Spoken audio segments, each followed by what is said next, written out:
I'm going to start with the minutes of the meeting held on the 11th of October. Can I take those as being a correct record?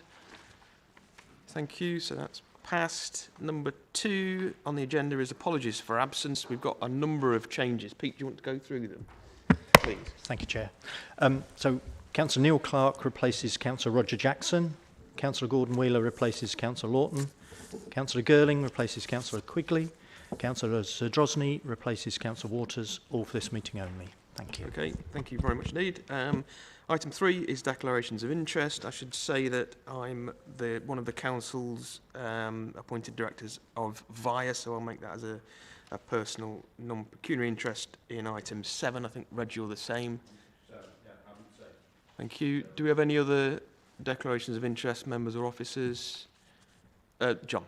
Only just on that 7, do I? I mean, I'm the leader of Gedling, but Sure. no pecuniary interest in that. No, thank you. Okay. So I'll move on then to item 4 on the agenda, which is the financial monitoring report for period 6. And I'll ask Nigel if there's anything to add to what's in the paper. Thank you, Chairman. I'll keep it short. Table 1 on page 8 shows the budget forecast for the council and indicates the forecast underspend at year end of 1.8 million. However, it assumes all the contingency budget will be spent, and I would ask members also to note that since we're still responding for COVID in this particular year, it is finding rather tricky in terms of forecasting year end, so it might change as we approach year end. There's some significant variances in the committee budgets, with Children and Young People's Committee moving slightly adversely, and I note there's a separate report on today's agenda, so I won't go into detail to my report. There's a significant positive movement being in Adult Social Care and Public Health Committees. The details of the significant variances are set out in the report. Members will also note that since our last meeting, the Chancellor of the Exchequer, Rishi Sunak MP, announced the outcome of the 2021 Comprehensive Spending Review alongside the autumn budget. Again, I wasn't going into details because there's been lots of details published about that. The important thing for us is we will still wait for the Provisional Local Government Finance Settlement, which will be our pre-Christmas present. Unfortunately, it's probably going to be closer to Christmas than I probably would hope. Moving on to the capital programme. Table 3 on page 12 sets out the latest variation to the overall programme. The following paragraphs set out the significant variations and request to amend the programme due to underspends, which is good news, slippages and underspend on various programmes that require amendment to the overall capital programme. The report also updates members on the Treasury management activities. Thank you, Chairman. Thank you, Nigel. I'll move the recommendations which are on page 20. Thank you, Reg. I'll open it up. Tom. Thank you, Chair, and thank you, Nigel, for the report. Well, sometimes it's important not to just look at what's in the report, Mr. Chairman, but what's not in them. We've looked at borrowing, Mr. Chairman, and whilst it mentions the fluctuations in the latest rates with the Public Works Loans Board, it doesn't mention the total borrowing from the Public Works Loan Board. That's close to the £412 million. And sometimes it's important to say when we've got it wrong and admit when we've got it wrong. So this morning, Mr. Chairman, I'd like to apologise to you and the rest of the committee on behalf of the Independent Alliance to say that we've continuously said that the council is a debt just under £600 million. I was clearly wrong. The council's total borrowing is in fact £623,982,000 when you add in external loans and PFI schemes. I've said it before, but Nottinghamshire County Council is simply drowning in debt, and it's getting worse. Reasons given include building new schools, etc. And whilst I accept this borrowed money wasn't wasted, it's clear the council is living beyond its means, making excuses and borrowing on the never never. If making excuses was worth £1, Mr. Chairman, I am certain that the overall debt of this authority will be dramatically reduced. In the last meeting, we agreed to borrow 70 million just to balance the books.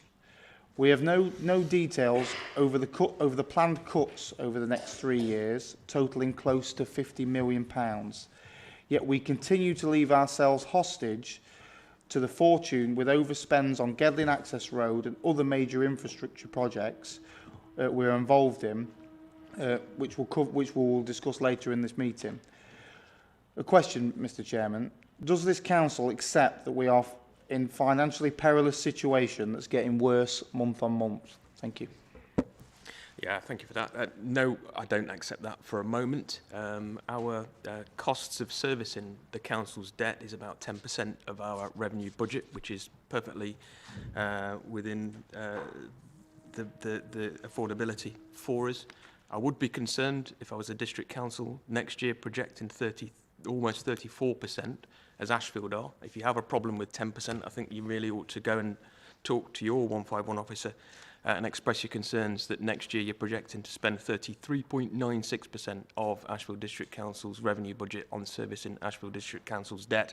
That would concern me if I was in your position. Everything that we borrowed has been to invest in this county. And actually, the 70 million that you talk about is now projected to be more like 45 million of additional borrowing for this council. So I don't accept the premise that we're drowning in debt for one moment. Neither do our auditors. I've got Mike next. Councillor Pringle. Thank you, Chairman. As you'll see, I'm overjoyed from announcements last week and concerned that they might impact us this week.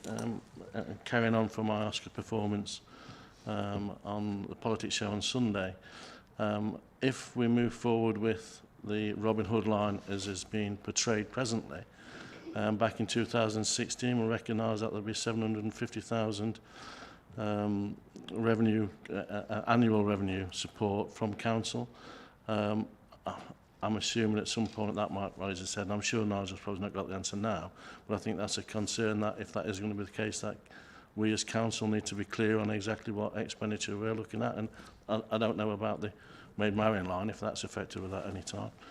And my other concern is that as Toton's not coming all the way up to, the HS2 is not coming all the way up to Toton, is there any kickback or delay on what we expected with regards any development up there that would impact on us negatively?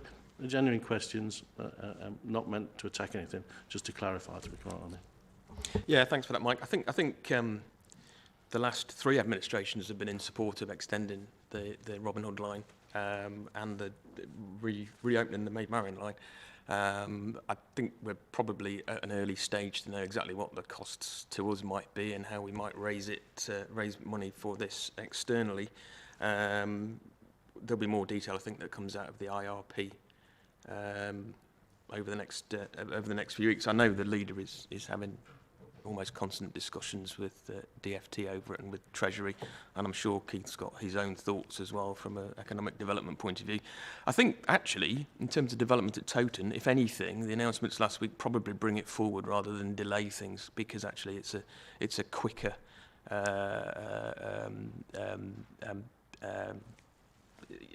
it's sooner than HS2 would have been in terms of opening and that sort of thing. So I think it probably gives us an opportunity, if anything.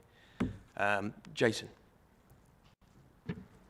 Thank you, Richard. I'd firstly like to welcome Councillor Hollis's apology. It's quite nice and refreshing to see a councillor doing that instead of prevaricating full of bluff and bluster like we've just had from yourself in the position of chairman, and no doubt how we're about to have on Thursday when we've got exempt items instead of apologising for a colossal council cock-up. It's really interesting for you to have chosen debt ratio on a housing revenue account to present to this authority. It's not housing revenue, it's Excuse your me, I'm revenue talking. budget. I didn't interrupt you, and just because you're in the current position of chairman, I expect some civility from you. It's interesting that you choose that position instead of apologising for putting this council into a significant proportion of debt, a proportion at 10% of £620 million a year, and instead of apologising for that colossal incompetence that you've presided over for a whole medium-term financial strategy, that you fill this chamber with bluff and bluster. And I think even further than that, we've delved into the realms of the Maid Marian line and the Robin Hood line, and you're wondering how you're going to pay for it. I'm pretty confident we don't have to, because after the horrific backpedalling from the Conservatives last week, I'm not confident it's going to happen at all. We were told at 10:30 there was a concrete guarantee that the Maid Marian line was going to happen. By 11:30, it might happen. And by the afternoon, the leader of this authority had to scurry off to Parliament to try and get an announcement from Grant Shapps that we were going to have it, only to be told by the Department for Transport that it hadn't even been presented to ministers, and the Restoring Your Railways bid, which is part of that, has got nothing of concrete evidence in for the Maid Marian line or Robin Hood line yet, and it's just a string of broken promises, one after the other, from a failing government that preside over a failing local council. Now, Mr Chairman, there's more failures. In previous meetings at this council, we have raised the fair funding review and the impact on the council's finances and the failure of the government to complete this when they promised it in 2019. Our independent research team have done some analysis of the potential outcome of this failure on council taxpayers in Nottinghamshire. Counties like Nottinghamshire are the lowest funded upper tier council type, receiving just £153 per person for local services. And that's 52% less than metropolitan boroughs and cities. Despite counties spending close to half their budgets on adult social care, county areas receive 65% less per person for over 65s compared to London. Counties contend with the added cost of delivering services in rural areas. Home to school transport costs are £93 per head compared to £10 per child in urban areas. And the average council tax D-band for Nottinghamshire residents is over £2,000 compared to £1,405 for taxpayers in London. So we estimate the failure of this government to go ahead with the fair funding review has cost this council tens of millions of pounds. So what has the county council done to campaign, and what have you done, Chairman, in your position to campaign for a fairer funding review? And do you, Chair, accept that this failure has added considerably to that debt burden of 620 million and rising that you've just blustered your way out of? Thank you. Thank you, Jason. Let me first of all correct you. The percentage of Ashfield District Council's revenue budget that I talked about isn't housing revenue account, it is your borrowing costs. It's not housing revenue account. If you disagree, take it up with your 151 officer, because that's what's published Point of order, Mr Chairman. by the 151 you are officer. talking, you're on conflating Ashfield District housing Council's revenue account. website. You are conflating corporate borrowing, which brings in £4 million a year revenue. Yeah. But I won't have you lie about another authority. Okay, look, I would Excuse me, suggest Councillor Gurley, I don't need your support. You're Councillor already Johnson, failing would you- enough in your council. You're about to vote for an illegal act on Wednesday to cover your arse. Right, I think you need to tone down the language that you're using, Councillor Zadrozny, and not interrupt the chair constantly. The facts are on the District Council's website, published by the 151 officer of the District Council. If you want to go and check them, please do, but don't accuse me of lying when I quote from your own website. I think the direct question that you asked at the end remind me. A great deal. So thank you. Thank you for reminding me. Keith. Okay. As we speak, the leader, the deputy leader and the chief executive at the County Council's network, the leader has the ear of government and is constantly lobbying government. Our fair funding campaign has been ongoing for several years, as you know. I think quite rightly, the government has been preoccupied with COVID over the last 18 months. We've done very well from our relationship with government in attracting additional funding into this authority during that time. And I think we'll see the results of the fair funding review when we get the local government funding settlement, as Nigel's already said, later on next month. Keith, I think you had indicated next. Yeah. Thank you, Chairman. I think it's great that the coalition of confusion over there, the Ashfield Independents or whatever they call themselves this week, are in an apologetic mood. Oh yeah, in an apologetic mood. Because my understanding is it's in comparison to our 10%, and so please correct me if I'm wrong. They're over 20% on that same comparison, and next year it's likely to be over 30%. Whereas if you take a decent and well-run district or borough council like Newark and Sherwood, it's negative at the moment, and next year we're actually going up to just over 1%. I mean, that just goes to show the difference in terms of our councils are run along this county. And it seems to be a bit of a trend to come in here and call this council. It's a bit moronic, really. And the use of bad language seems to be becoming more of a trend in the coalition of confusion as well, which I think is unfortunate. In terms of the IRP and the choice of Parkway over Towton, from an economic regeneration point of view, it would have been better if it was Towton, absolutely. However, as you said, where it's going in terms of the Parkway, the delivery of the benefits is going to be a lot quicker. And what it's going to unlock in terms of the benefits to Nottinghamshire, and actually Ashfield, which is, you know, we'll have better links to that, it is actually quite good. But it's like anything, you know, we could cover the roads in gold to make them nice and smooth, and Ashwood complain that they're too smooth. I think ours is based on reality of what's going on. COVID has an awful impact on some of the things we've tried to do. I think we've done extremely well in achieving what we have during this period. Within this, it shows that actually we've got contingencies. If we'd have listened to Ashfield, and used our COVID contingency and spent it as they did, I would say we were incompetent. I would say we'd be in a position now. Excuse me, I didn't interrupt you. I think we'd be in a worse position now if we'd have listened to them. And thank goodness we don't. Thank goodness we're not in a position where 22% is being paid back every year. That would be phenomenally bad. So I look forward to seeing when they have their full council meeting and do their budget, they do their apologies to the people of Ashfield. Maybe that's why they're trying to build 3,000 houses on Greenbelt land, to try and get some money back. I don't know. But we'll find out, won't we? Thank you, Keith. I've got John next. John. Have I not? Neil. My apologies. Neil. Thank you, Chairman. Just wanted to refer to the comment Councillor Hollis made about building schools. And it's interesting, and it's very topical, because only on Friday, Chairman of Young People's Committee attended the site that is now being developed at Chapel Lane, Bingham. It just happens to be in my division, Chairman. And I think that's just a good demonstration, far from being critical of spending money on building schools, potentially because of debt.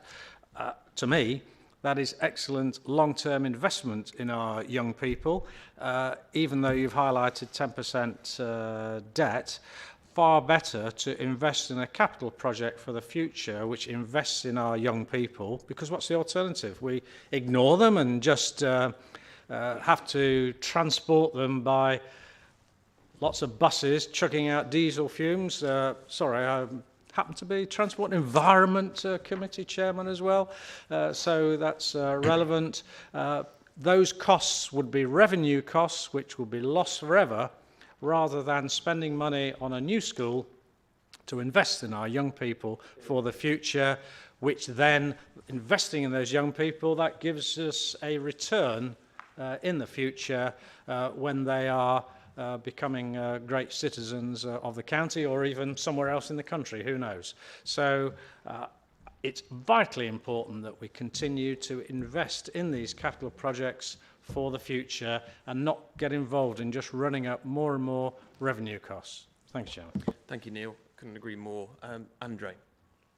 Yeah, I don't want to get into the arguments, the petty arguments and what have you over what's what. And I'm slightly disappointed that we've not got the Maid Marian going to be done tomorrow. But hopefully in 2023, Ashfield and Mansfield, which is just as important, being the biggest town in Notts, will have a Conservative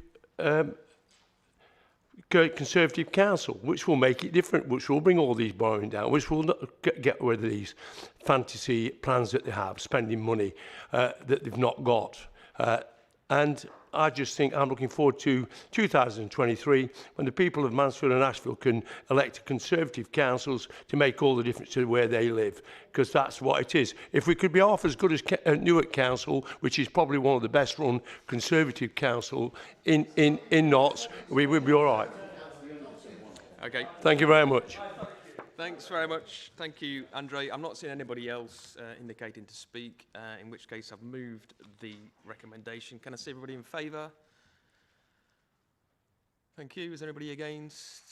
And that's 2 against, so that's carried. Thank you. Going to move on to item number 5, which is Children and Families Department budget position. I'll thank Colin for joining us this morning to speak to this. I'm going to move the recommendation, which is on page 26. And I'll second that recommendation. Thank you, Reg. And Colin, I'll ask you if you'd like to introduce the report, please. If I may, Chair, and members in travelling into committee this morning may have heard the BBC News coverage regarding the work of the County Council Network, where they're reporting not only a rising number of children in care, but rising costs of those children whilst they're in care, and that they're spending longer time in care. So in summary, we've got more children in care at higher costs for a longer time, not only in Nottinghamshire, but across the country. And those costs for Nottinghamshire represent a overspend in our looked after children costs of about 2.4% of our budget. Members might be interested in the average cost of a residential placement for a child who's in care is £4,000 per week. That's £210,000 per annum. The BBC report also reported that Warrington had only last week been quoted £22,000 per week for a single child, 1.1 million. And I'm aware of a local authority in the East Midlands that 2 weeks ago was quoted £45,000 per week, £2.3 million for a single child. The overspend of 2.4% in looked after children costs of £2 million represents, on average, only 10 additional looked after children. There are 1,000 looked after children in Nottinghamshire, so it's a fluctuation of 1% either way can have a cost of 2 million or a reduction of £2 million of the cost.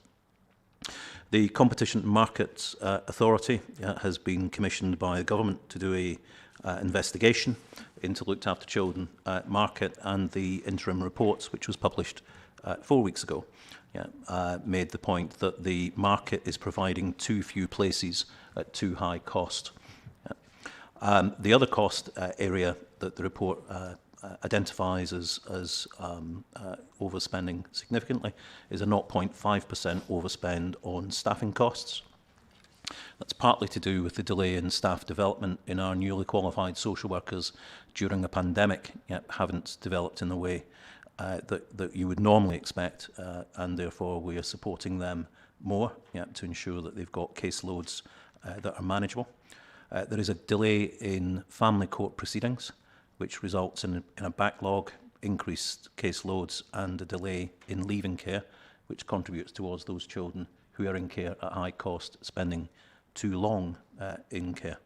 The overspend, however, is reducing. This report currently, for period 6, reports a £2.2 million overspend. Period 7 will report a £1.9 million overspend, which represents a 1.3% of the budget and a 10% reduction in the overspend between period 6 and period 7. I'll pause there, Chair, and happy to take any questions. Thank you, Colin. I appreciate that. I'm sure there will be questions. I'll open it up to any questions, any comments on the report. Jason. Thank you. The continued overspend in Children and Young People's Department is a big cause for concern. I'm reading the papers. Minster View in Southwell has led to a significant overspend, and it's caused disruption to the lives of some of the most vulnerable young people and significant disruption to the lives of staff. And Minster View's been shut since summer 2020. And paragraph 7 of the report details reasons including 17 staff at any one time being off with COVID-related issues, and the report states about professional practice and standards of care. Yet the report says that the staff have been redeployed, minimising the overspend, yet doesn't detail whether any action has been taken to deal with the professional standards issues. And I appreciate that there's going to be a full report to children and young people in December, but will there be a full 18 that will be a full 18 months after the first problems came to light? And my question, I guess, is if it's taken 18 months to deal with this, is keeping Minster View open at a cost of 1.7 million a year really needed? Or how much would it cost to pursue private alternative arrangements? Thank you. Thank you. Colin, I appreciate this is a full report in December to your committee. If there's anything you can add at this point? There is. What I can add, is that as Councillor Zadrozny outlines, the gross budget for Minster View is £1.7 million. The 5 children that were living in Minster View at the point where we had to make the decision reluctantly to temporarily close it have all had their needs met at a cost of £0.9 million. Because we've been successful in redeploying temporarily most of the staff to other children's homes in the main, which mean that they have not needed to use agency staff at the same level or overtime at the same level, was a cost of 0.6 million, meaning that actually the Minster View budget for this year is forecast to underspend by 0.2 million. Children and Young People's Committee will take a full report with regards to the future of Minster View in December. Okay, thank you. Andre. It's on paragraph 5 of your report about the family courts being backlogged. I'm on the crime panel, and this is a big concern for children and victims of crime. Some of these children have been put are on remand, are kept in care, and somebody told me the cost of keeping a child in insecure care. Could you just tell me roughly what that is? So one of the cases, somebody got adjourned a few weeks ago till March, and I heard a figure there, and I thought I won't tell you what it was, but it was a lot of money, and I just want to know what it is. And I'd like to get back to you when you've asked me.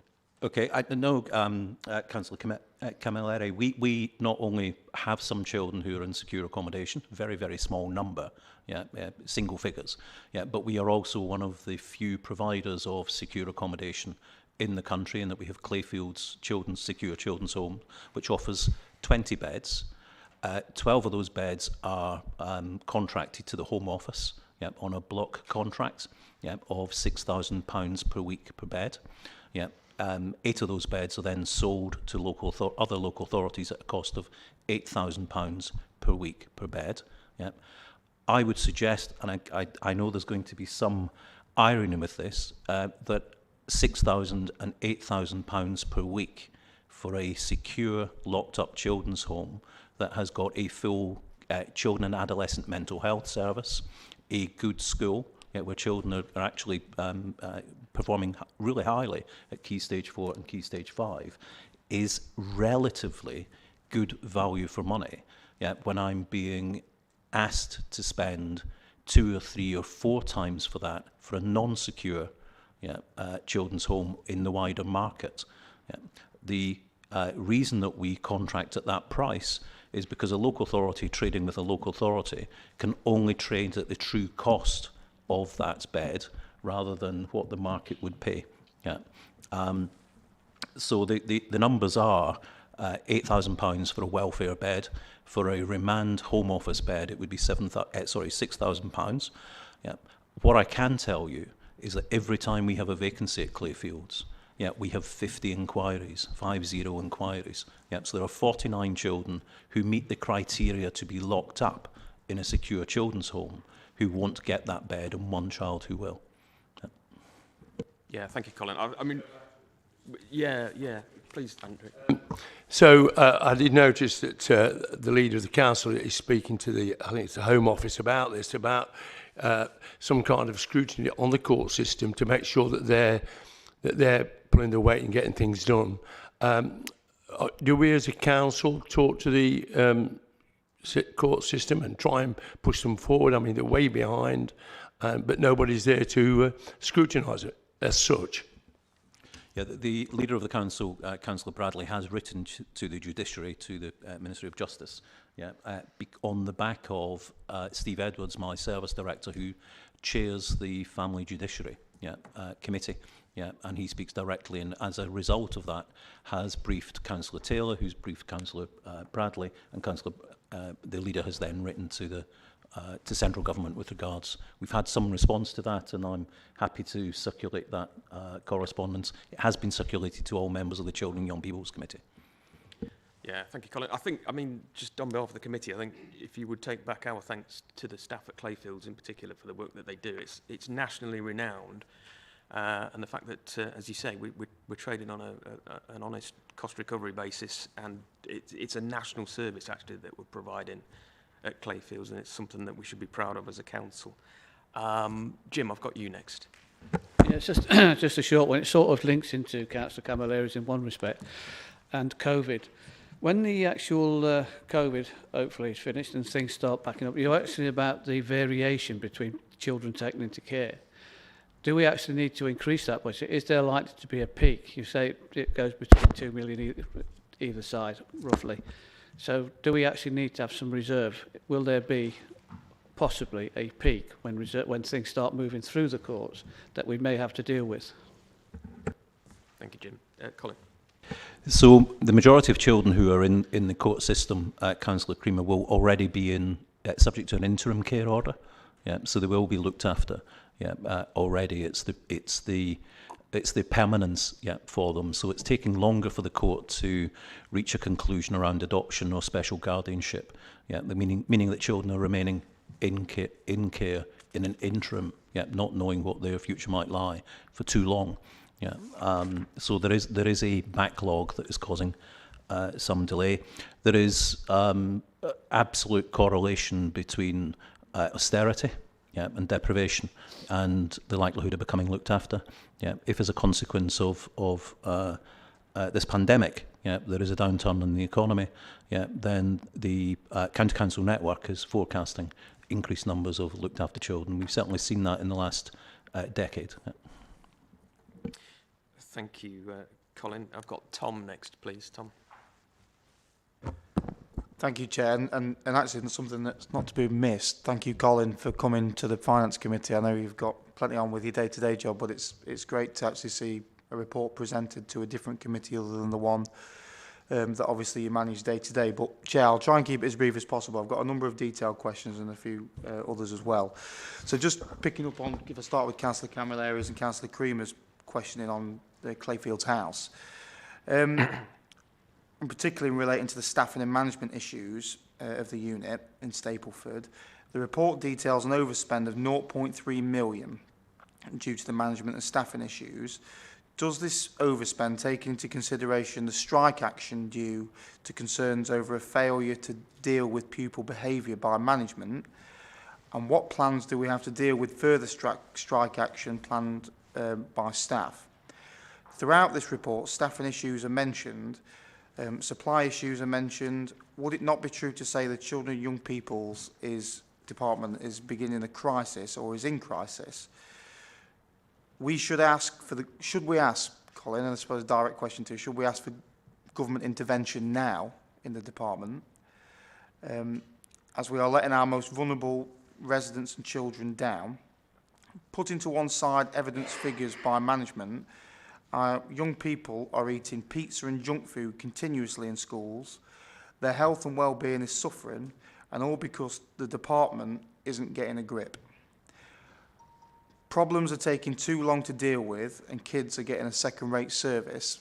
And I note that there's a number of underspends, and particularly when kids aren't eating well. I'm aware of a number of schools in Sutton that have had to feed the kids pizza 3 times in a week because they weren't able to get hold of the proper menu. And that concerns me. And a couple of other questions, and I apologise for firing a few.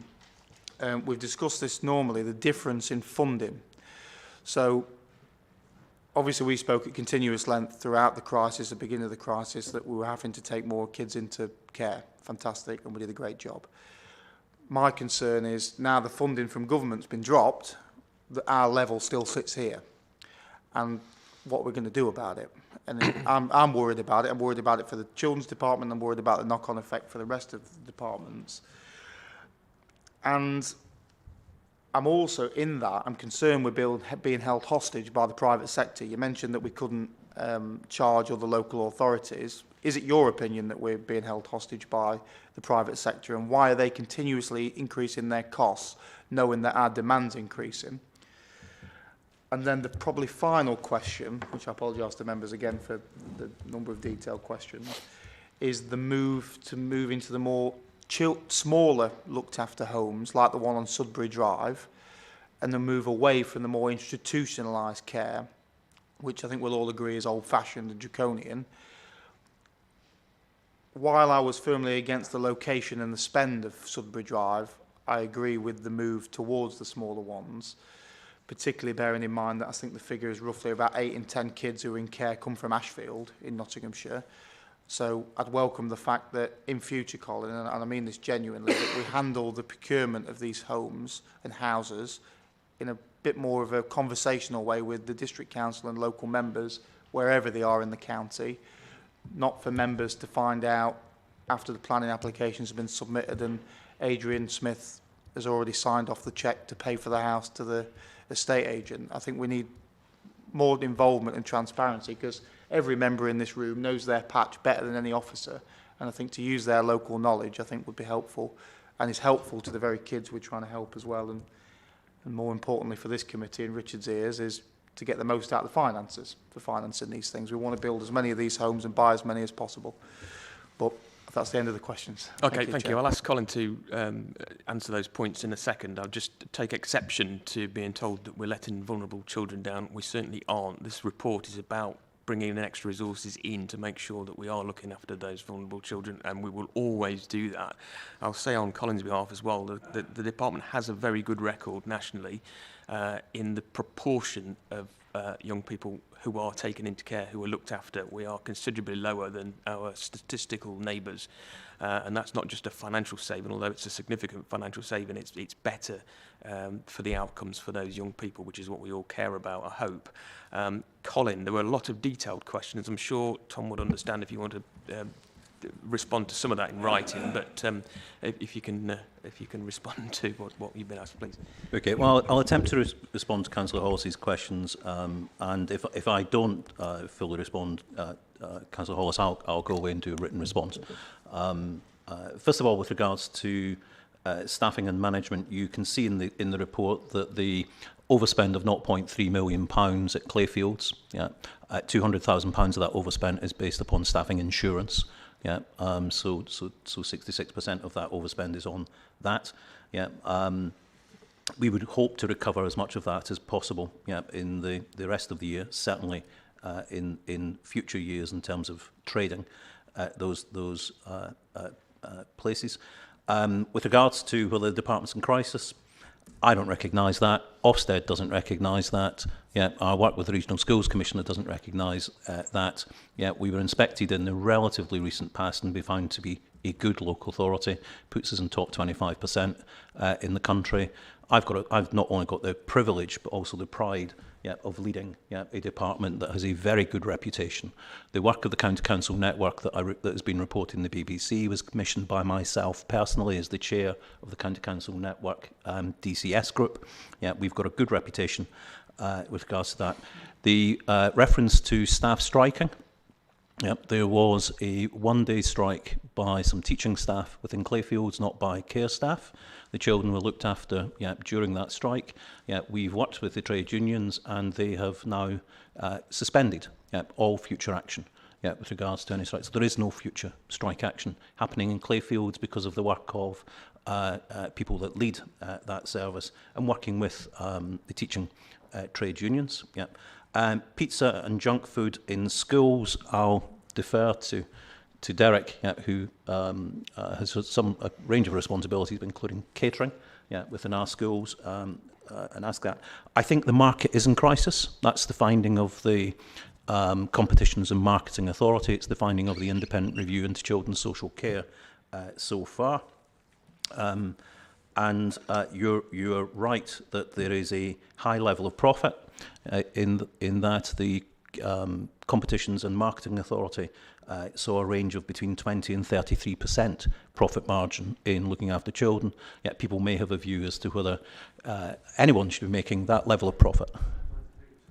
20 to 33%, depending upon that. What I'll do, Councillor Hollis, is I can send you the Competitions and Marketing Authority report. What I'll also send is a 8 PowerPoint slides that just summarises it very neatly. Yeah, for you to get that to get those headlines. Yes, we are moving to smaller looked after children's homes that look after only maybe 2 or 3 children. Yeah, because we've got to put the home back into those places. Yeah, that it feels like, looks like, yeah, and is much like a family home as possible. Yeah, we've had extended correspondence with regards to better liaison. Yeah, in future, and I'll commit to do that in committee today. And I think I've covered most of your points. Yeah, just help me out then if I've missed something, please, Councillor Hollis.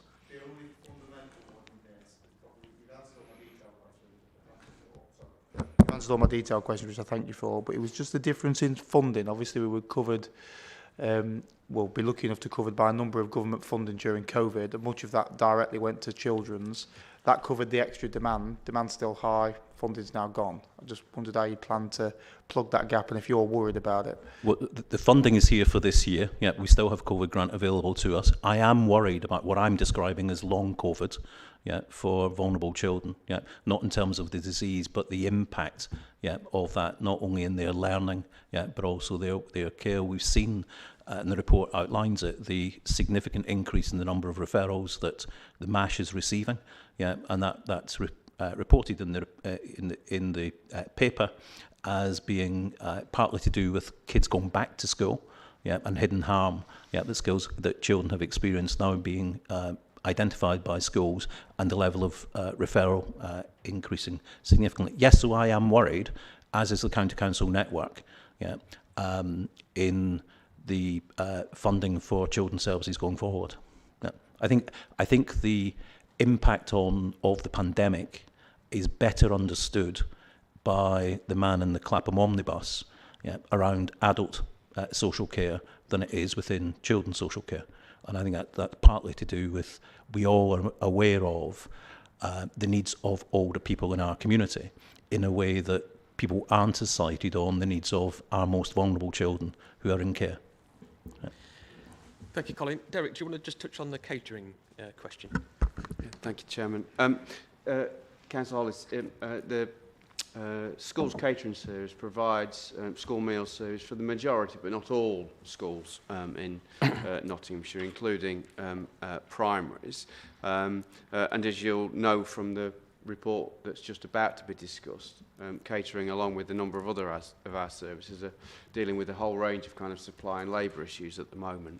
But if you would let me have the details of the schools in Sutton that you've got concerns about, I'll be able to confirm with you if we supply the school meal service for those schools, and also then follow up, if we do, with any issues that we've got on those particular sites.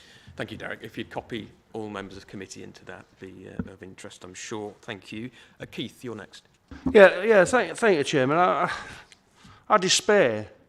It must be really, really frustrating being an officer when you're having your service being called the names that we've had it called today, and then you've had to say, actually, Ofsted don't agree with you, we don't agree with you, and actually the service we're doing is a good one. What kind of message is that giving to the staff of this council? It just beggars belief, to be fair. In terms of the reducing down the size of the accommodation we put in these looked after children in, we took Councillor Hollis's offer up to speak to Ashfield to see if they could identify some houses for us that might be suitable.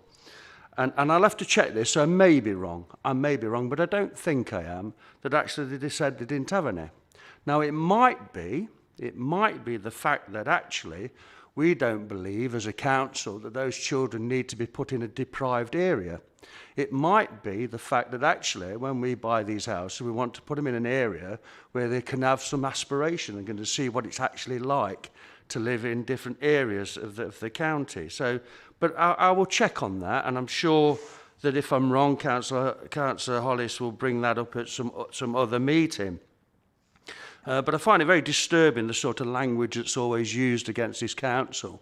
You know, the officers must be sort of really having to bite the tongue on that, because I know if I was an officer, I would struggle with not answering it in the way I'd want to. I'd just like to say also, it's a sad reflection on society, actually, that COVID has increased the demand on our care of young people.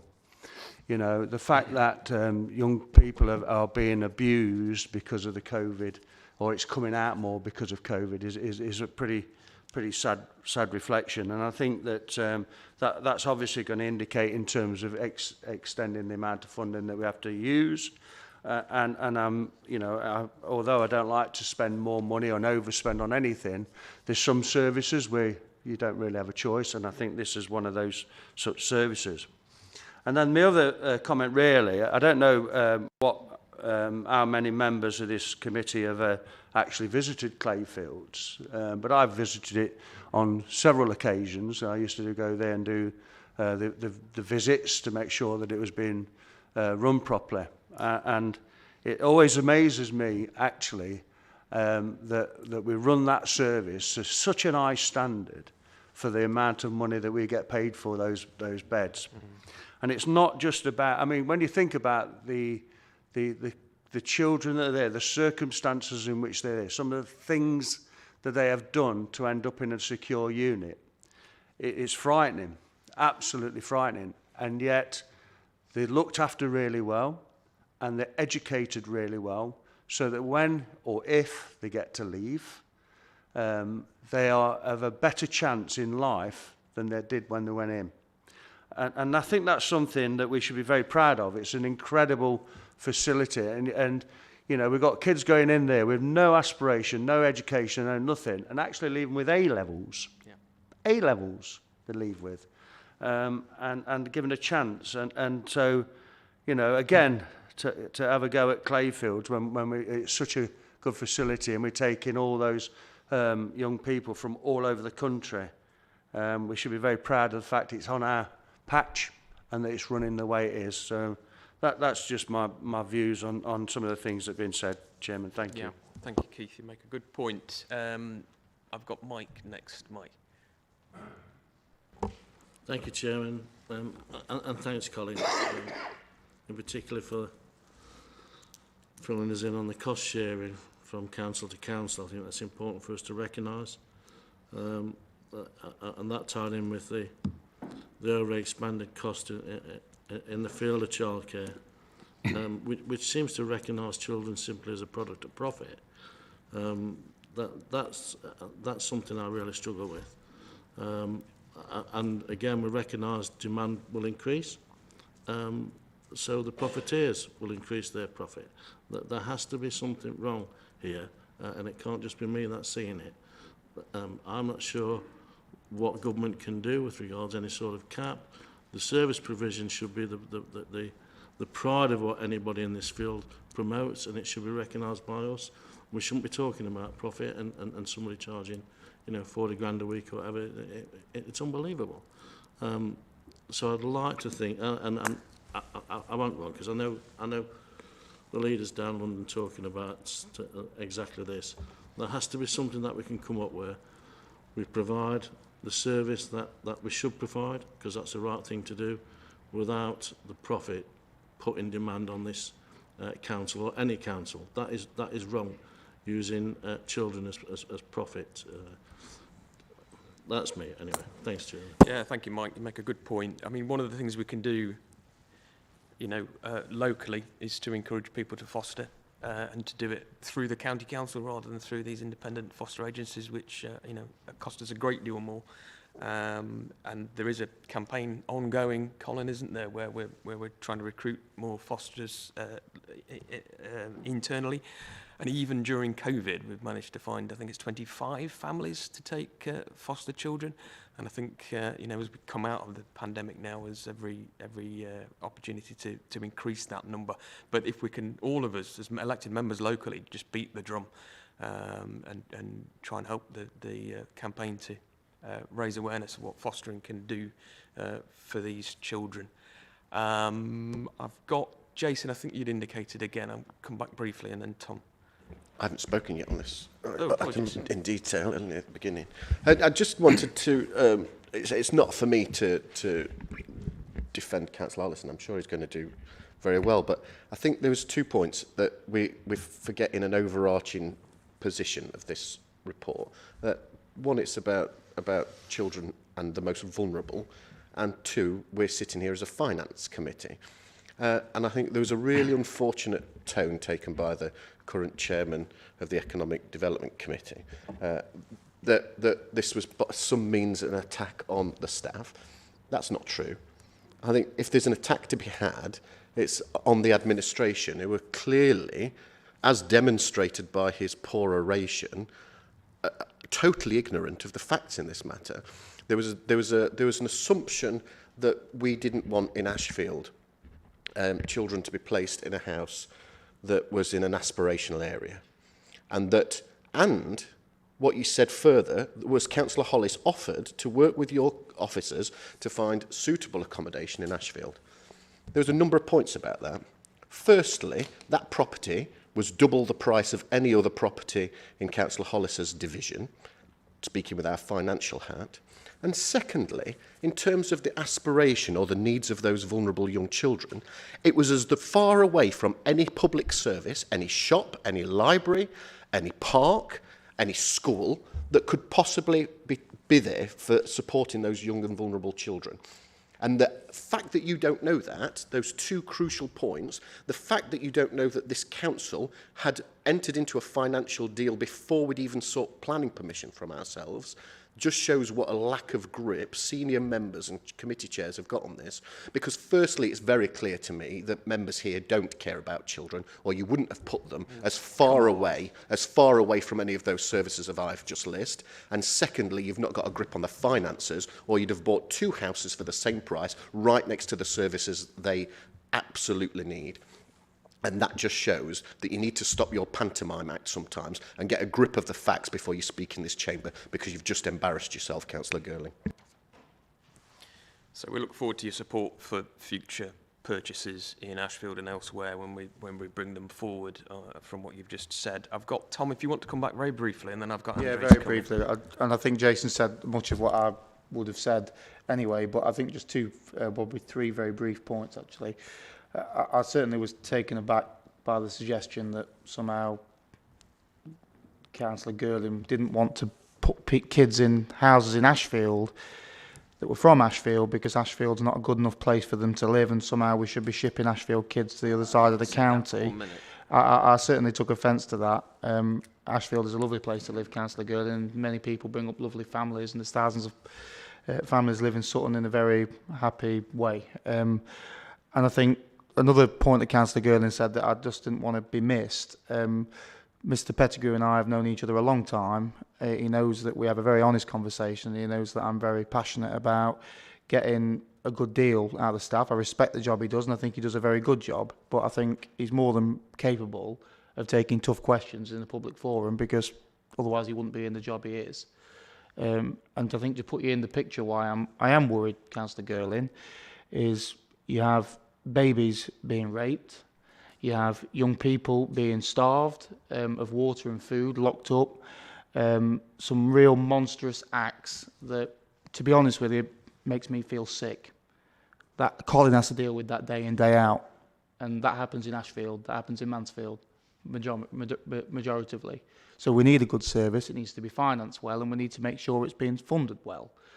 That's why we ask Colin the tough questions, and why we'll ask members of this administration tough questions, because we want to stop that happening. And by the way, Councillor Girling, this council has a very poor track record in protecting those kids from that. Colin's been instrumental in changing it round, and I thank him for that. But we have to keep the eye on the ball to make sure we don't get into that mess again. And that's why I'm worried. That's why we ask the tough questions. And that's why I thank Councillor Jackson for bringing this report and making sure we get some questions on children and young people's services before it starts impacting others. But a final question to Colin would be, obviously we've seen caps in the energy market.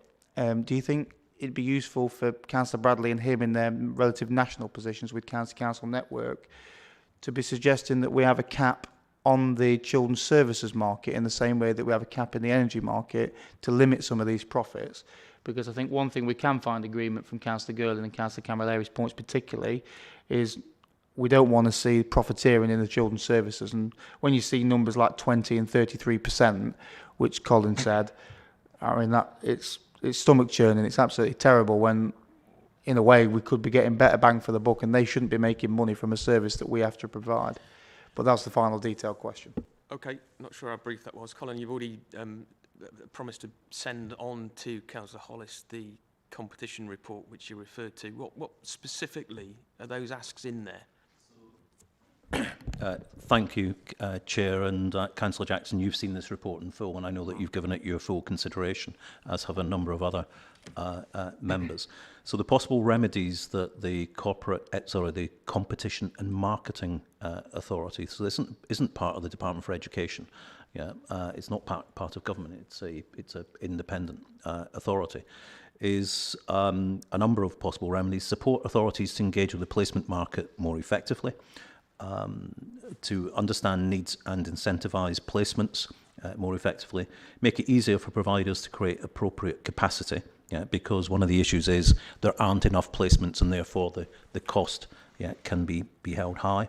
Yeah, supporting a resilient placement market, one that survives, limiting for-profit provision. Yeah, so that's one of the possible remedies that the independent competitions and marketing authority is looking at. Direct intervention to limit prices on profits. Yeah, and Councillor Hollis, I have forwarded you this and it's got the links to the full report. Yeah, and then with regards to funding, we will consider whether changes to local authority funding arrangements may be helpful in providing them with greater long-term certainty to allow them to more effectively plan and shape the market over time. There's a lack of spending on early intervention and edge of care services, which leads to more looked after children and therefore higher costs for local authorities. They're providing targeting funding to local authorities to create new provision, could ease particular constraints, and it's important that funding pressures are considered in the round of wider issues affecting the market. So if I give a parallel, yeah, when we saw an increase in the live births in Nottinghamshire and we needed 5,000 more placements in primary school, yeah, there was significant capital investment to build 5,000 more places in primary schools.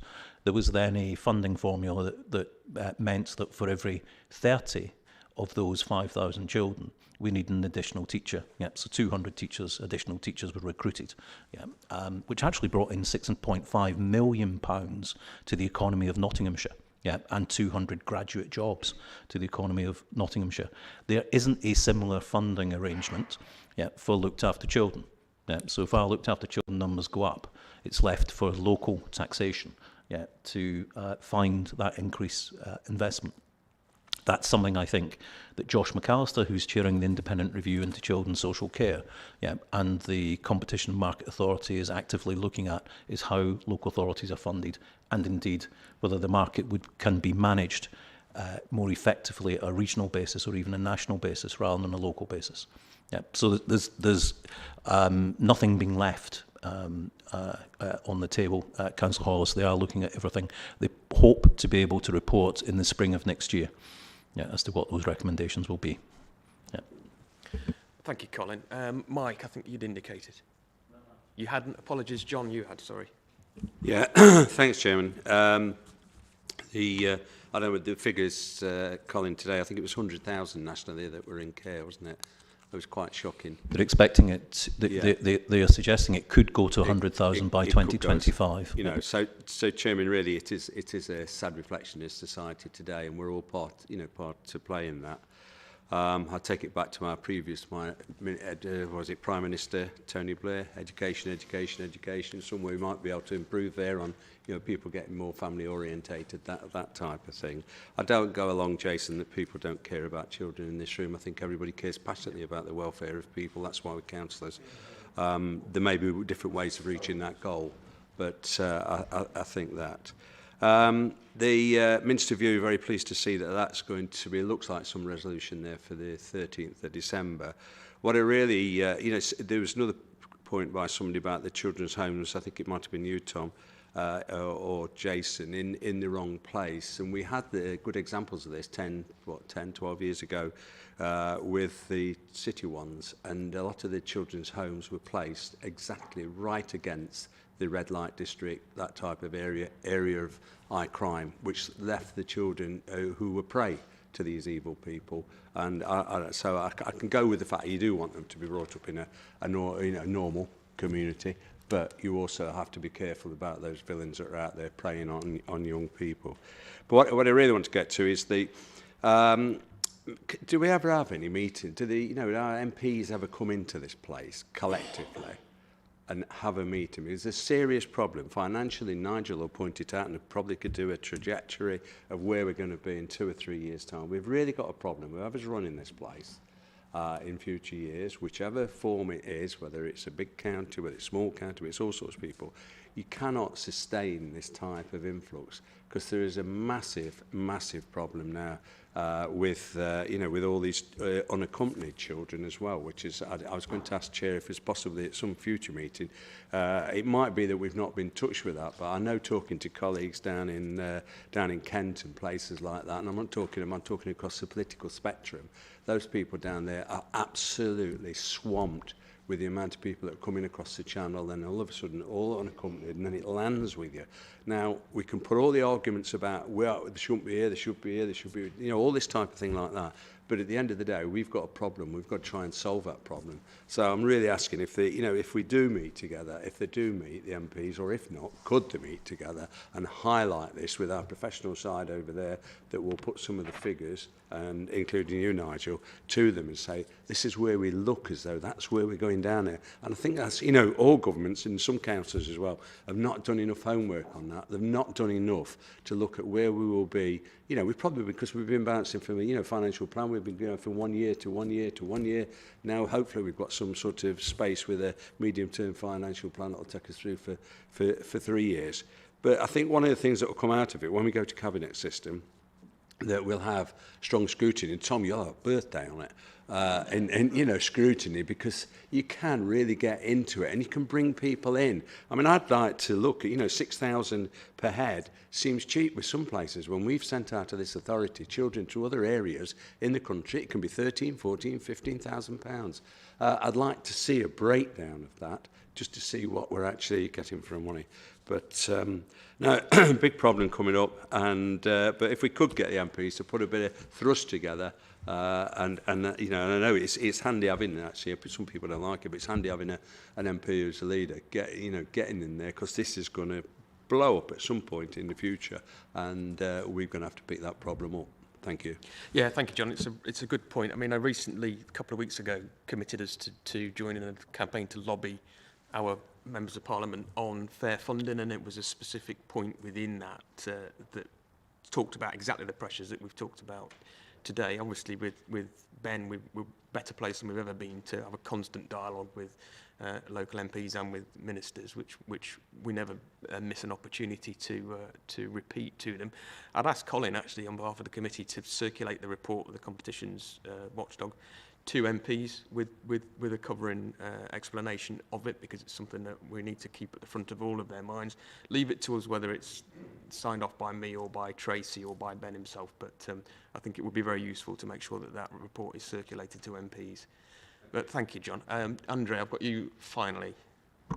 Yes, I've got to say, I take real exception to the fact that you said that we don't care about young children and what happens to them. I'd just like to tell you, Tom, that I come from a very deprived, Jason, sorry. I come from a very deprived area. Butler Crescent, I think you know that, in Mansfield. I was very close to going to care. Lots of my friends went to care, got abused while they were in care, and we're dealing with that now. And for you to intimate that we don't care. Not all Conservatives went to private school. Not all Conservatives are what you seem to visualise. Some of us really care, right? Probably more than you do. I mean, the fact that you've opposed nursing homes or nursing kind of properties in your areas. You care about children, but not in my backyard. And I find it absolutely, for you to criticise the work that the officers and the staff do in the way that you do, really obnoxious. And I think that it's all political bantering. You're looking at your computers, you're being fed information, you're having a go. And I just think sometimes it just goes a bit far. And we care. When I go to a school, I'm a governor at a school, or I'm going to be a governor at a school. I went in that school, it was my old school, Newgate Lane, in Mansfield Primary, and saw some of these children who are really struggling, are really having a hard time of it.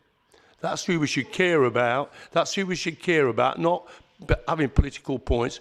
Support the staff, give these kids aspirations to get where we've got, where I've got, right? Not through them feeling sorry for myself, but getting on with it. And that's what we do. And we help them out, and we care. And Conservatives care just as much as anybody else. Thank you, Andrea. You make a very powerful point. The recommendation is that we note the report. I'll move that formally. Thank you, Reg. Can I say everybody in favour of the recommendation? Okay. Anybody against? And any abstentions? Okay, thank you. So that's clearly carried. So we move on to item 6, which is a report on resource shortage and contract inflation. I'll move the recommendation. And I'll second it and reserve the right. Thank you, Reg. And I'll ask, I think, Derek, please, to introduce the report with colleagues. Thank you, Chairman. Can I myself just introduce this very briefly? The report builds on a presentation that our colleagues did back to committee in September, which was around Chapel Lane and the cost implications of material shortages. Obviously, across the police department, we're experiencing a number of issues around capital programme associated with lack of resources, general rises in material costs, and obviously impacts across into potentially long-term impacts into revenue costs as well. We've captured data from colleagues in VIA, ARC, and obviously into catering and facilities management, and across my energy team as well in the report. Clearly some significant potential cost increases associated with a number of areas going forward into next year, particularly. On the energy side, we're somewhat protected because of our purchasing arrangements that we have in place now for this year. Obviously, again, longer term, they're going to impact into a wide range of services, as do fuel costs, etc., that we've been experiencing over the last few months. I think Kate's going to just cover off some of the corporate stuff that's within the report. Thank you, Mick. So really what we're seeing is the impact of the COVID pandemic, UK leaving EU, and how that's having an impact across all of our council services. We're seeing that in staff shortages across social care, some of the catering services we touched on earlier. What we're doing within the council is working with our suppliers, trying to identify issues early, working with the supply chain to try and ensure we can continue services and maintain service delivery, look at contingency arrangements and keep services going. But really this report highlights the issues we're facing across the board. But I'll pause there and happy to take any questions or comments from anyone. Okay, thanks very much. I'll open this up then. Neil, you've indicated.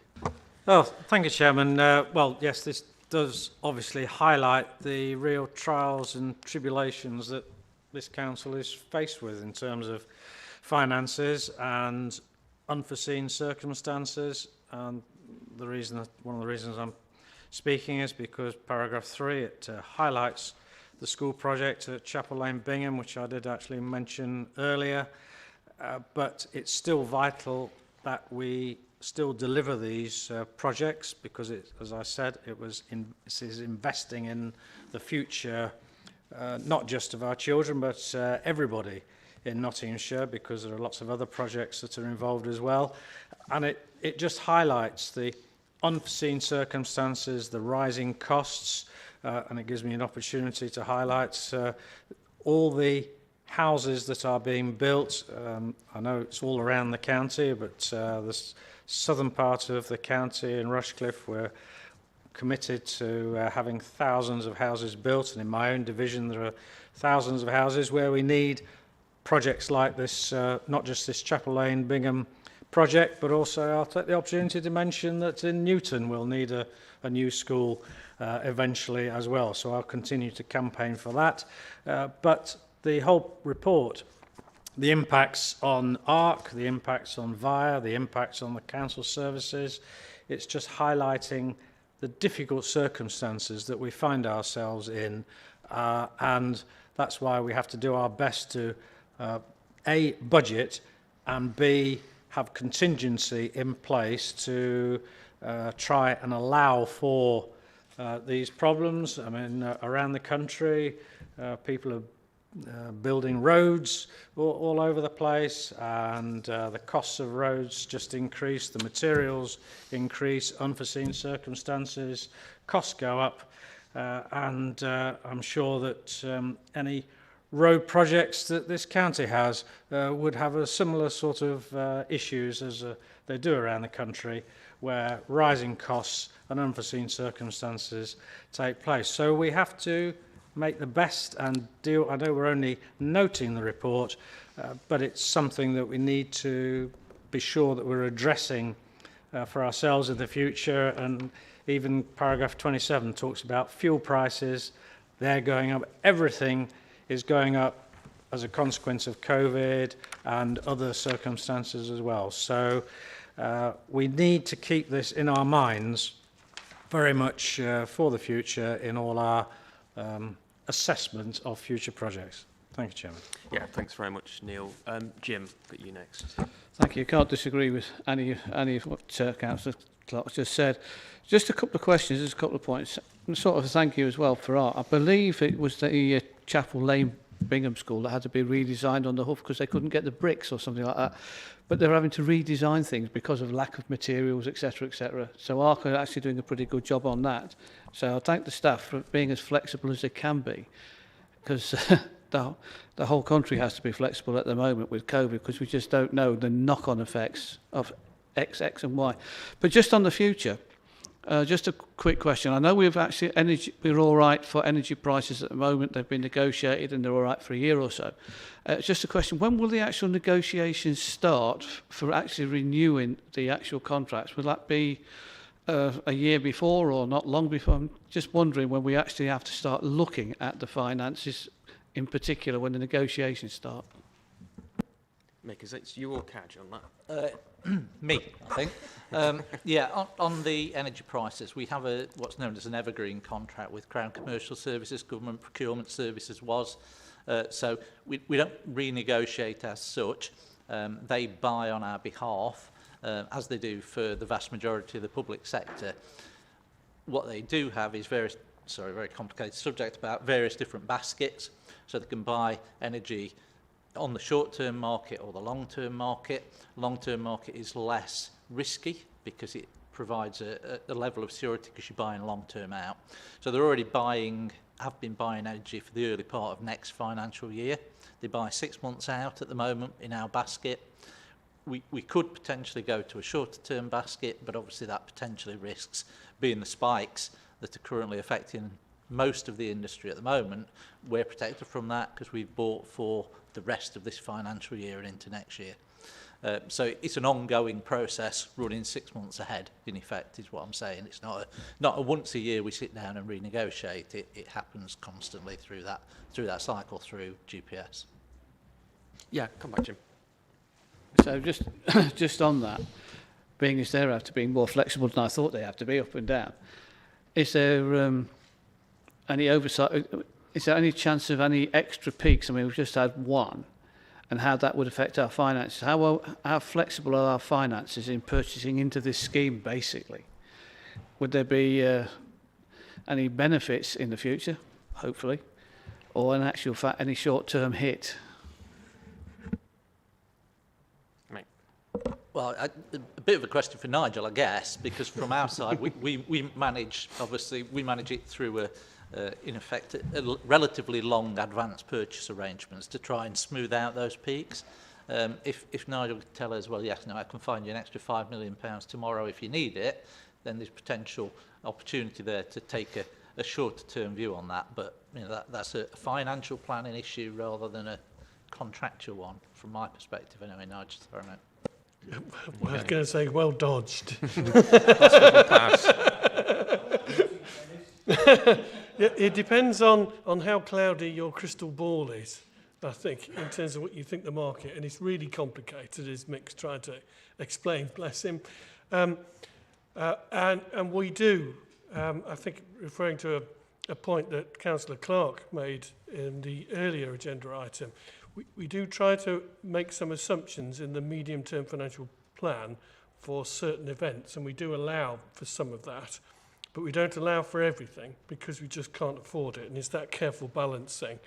But it's also, I've credit to Mick and his team also in terms of what they've done in terms of energy efficiency and what they've been planning to do throughout the council in terms of LED lights and various other measures in schools as well in terms of trying to reduce the usage of energy. And that's why it's a complex picture in terms of how much we allow in the MTFS in terms of the total cost for energy, including both gas and electricity. So thank you for your question. Thank you, Nigel. Mike, you've indicated. Thanks, Chairman. And again, following Councillor Clark, the paper's for noting, so I recognise that and the detail within the paper. However, in your first paragraph and in the first two lines, you mentioned the material and staffing shortages due to COVID and leaving the UK, leaving the EU because of Brexit. I would expect to see some savings within that because that was the direction that leaving the EU was forming. I'm not getting into Brexit in any such way. What I'm saying is, what I need to do is now, what I want to do is understand what we are doing about leaving that, and if it is affecting us, how we are getting over it and what we are changing to suit that. And I realise that's not for today, I know it's today, but if you could give us something back on that at a later date, I think it's important for us to understand that. Yeah, thanks, Mike. That's a good point. I'm sure we can. I'm just nodding across there. Jason. Thank you. Similar to Mike, there's a number of bits. I think paragraph 33 looks at the impacts of COVID and pandemic and leaving the EU, which means we're getting less bang for our buck, and why I accept we weren't able to predict COVID. We were able to plan for leaving the EU, and the failure of the government to negotiate those deals and less bureaucracy has really directly impact every area of spending, and the problems identified in this report are a direct impact of the consequence of the government's failures. The report states that additional funding needs to be identified to allow budgets to keep pace with inflation.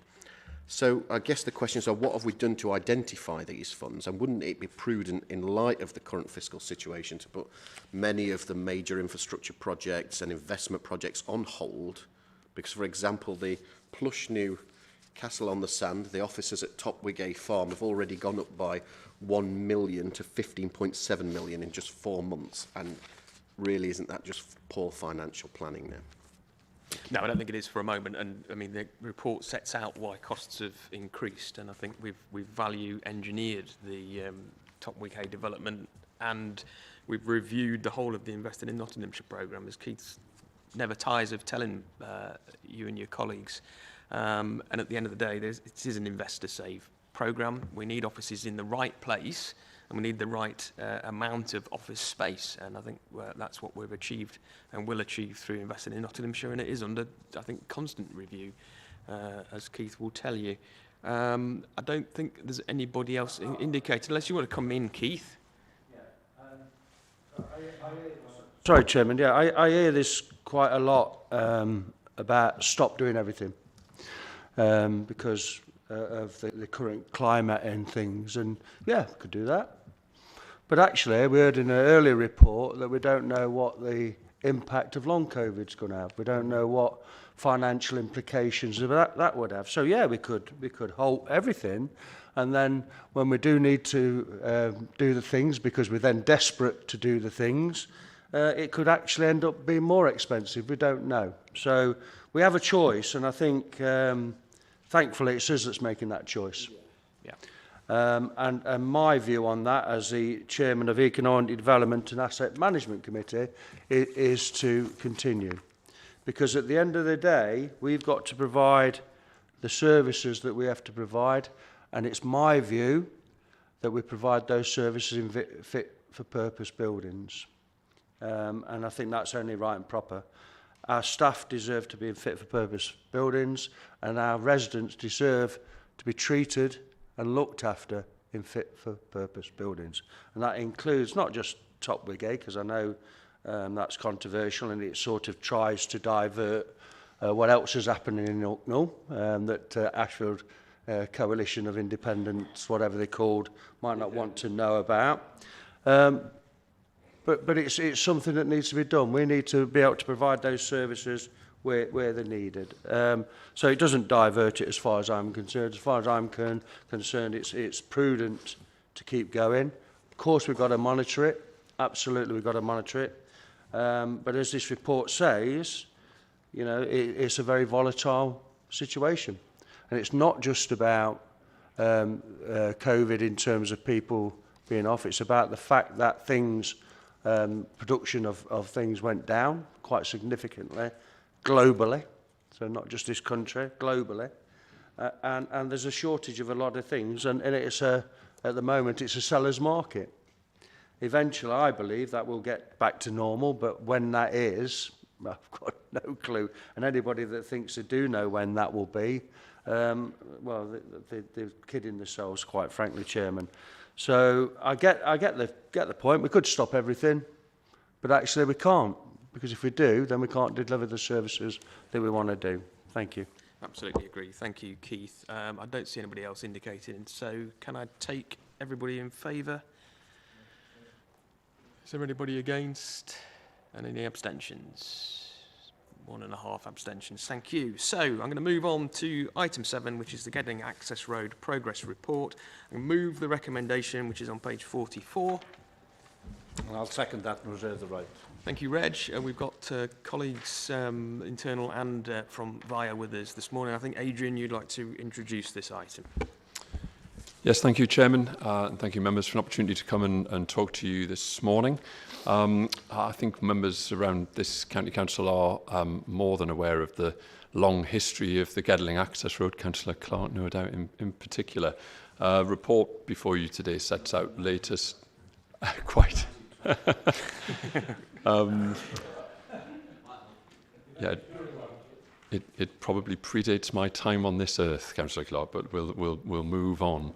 The report before you sets out latest programme in delivery of the scheme and indeed the latest overall scheme costs. So as you were just referring to there in terms of the previous item, I don't think at any point in that long history of bringing the scheme forward did we expect to start actual physical delivery on site just as COVID was starting to arrive on our shores.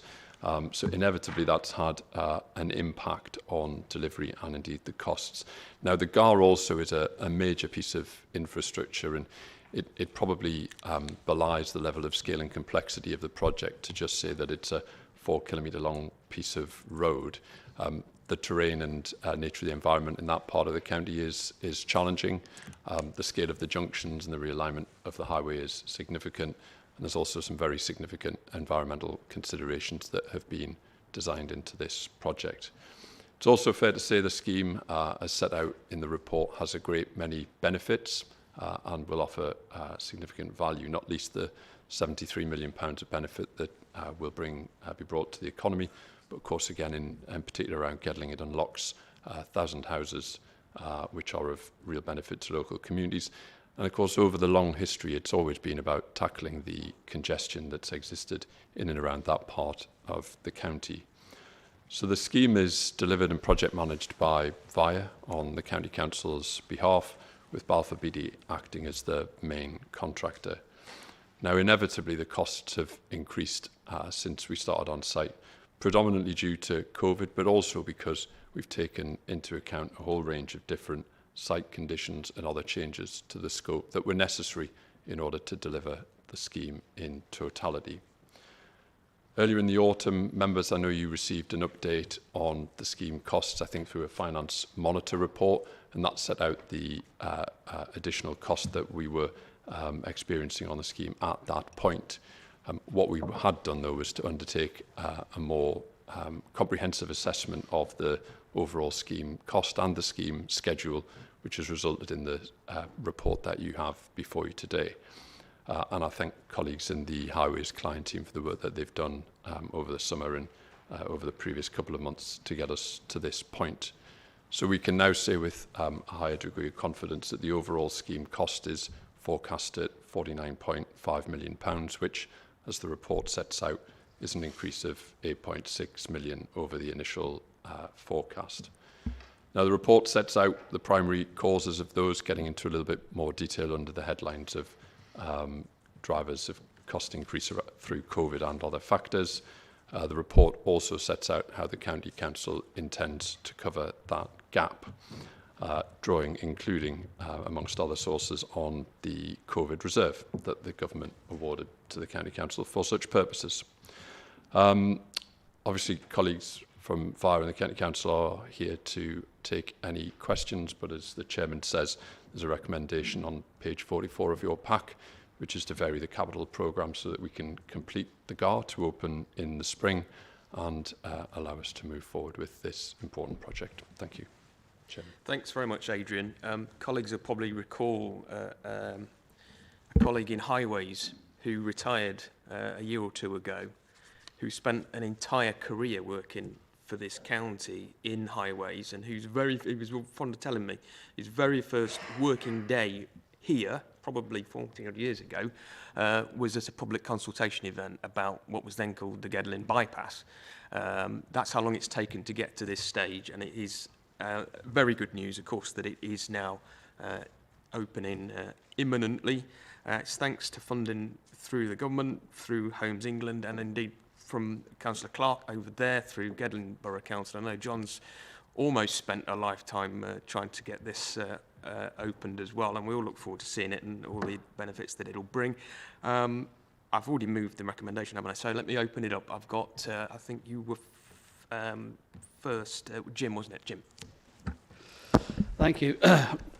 First thing, we are actually going to support it, obviously. And going back to what you were saying, yes, it's a long time, the road coming through, and yes, everybody that lives in Gedling has been campaigning for it to actually relieve the Gedling village. So yes, it's very welcome. There is a couple of issues though which we're not too happy about. The overcost of 4.5 million.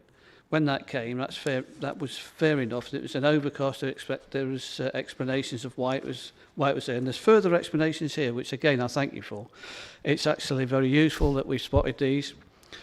But my question is, between the two events, between being overspent for 4.5 million, I can't believe that it's suddenly jumped by about 50% to nearly 9 million, 8.6 million. And I would like to know, when it was spotted that this extra overspend was happening, it would be nice to see in some sort of either graphic form or timescale form how the spending has suddenly gone up.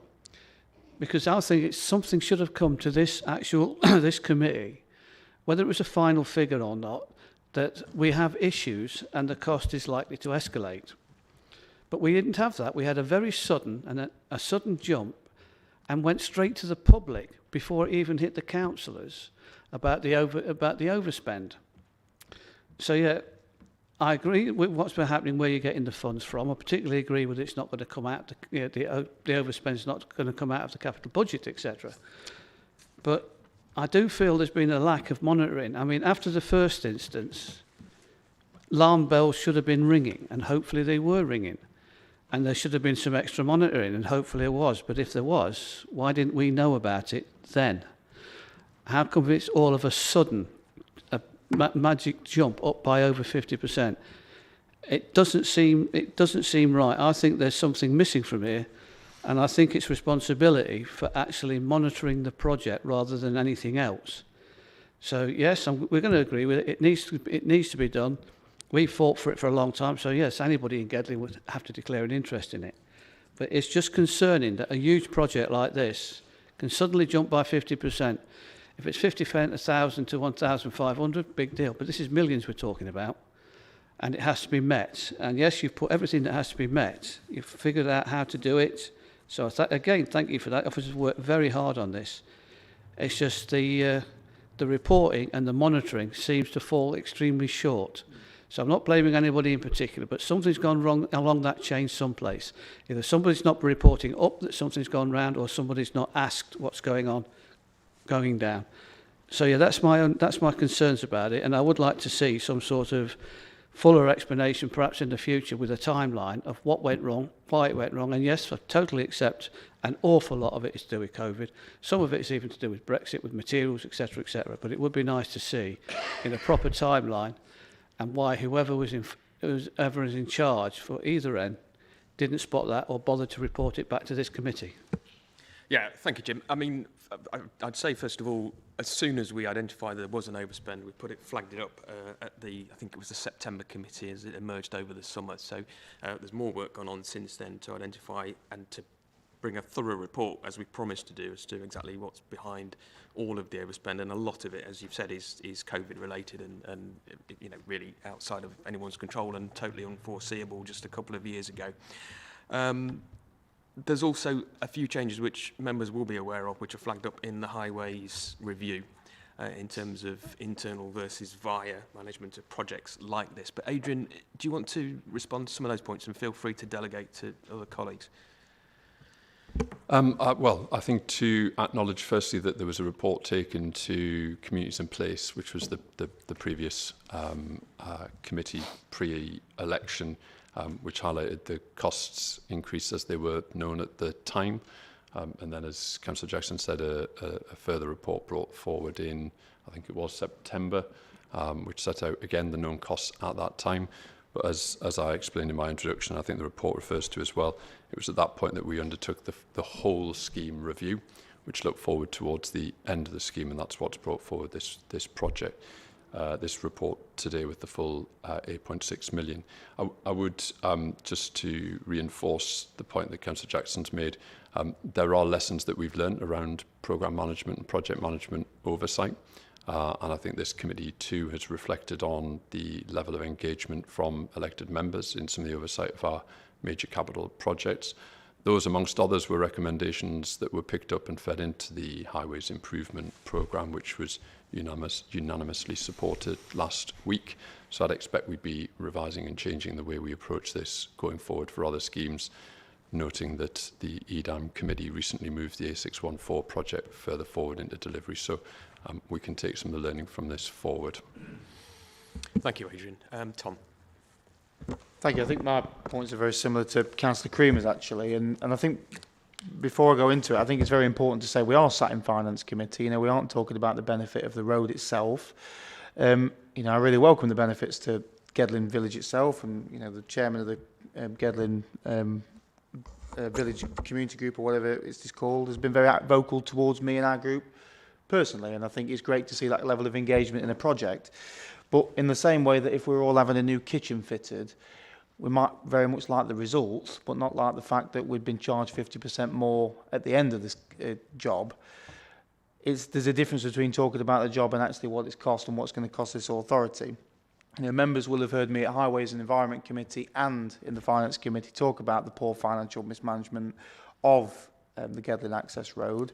It does seem a bit of spin and blunder, and I think I can answer a question to Councillor Creamer, which he didn't seemingly get from Mr Smith, was they did know before.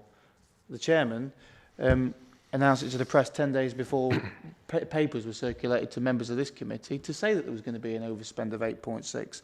In fact, he took the editor of Nottingham Post on a spin on the digger up and down the building site. Why weren't members of the committee informed first? And you know, you've got some very experienced members on the Conservative benches. I'd have preferred them and us to know before the editor of Nottingham Post. And bearing in mind the original cost of this road was meant to be 40 million. Last month, the council announced this cost had gone up by 5.4 million. And then, as Councillor Creamer said, it's now gone up by 8.6 million.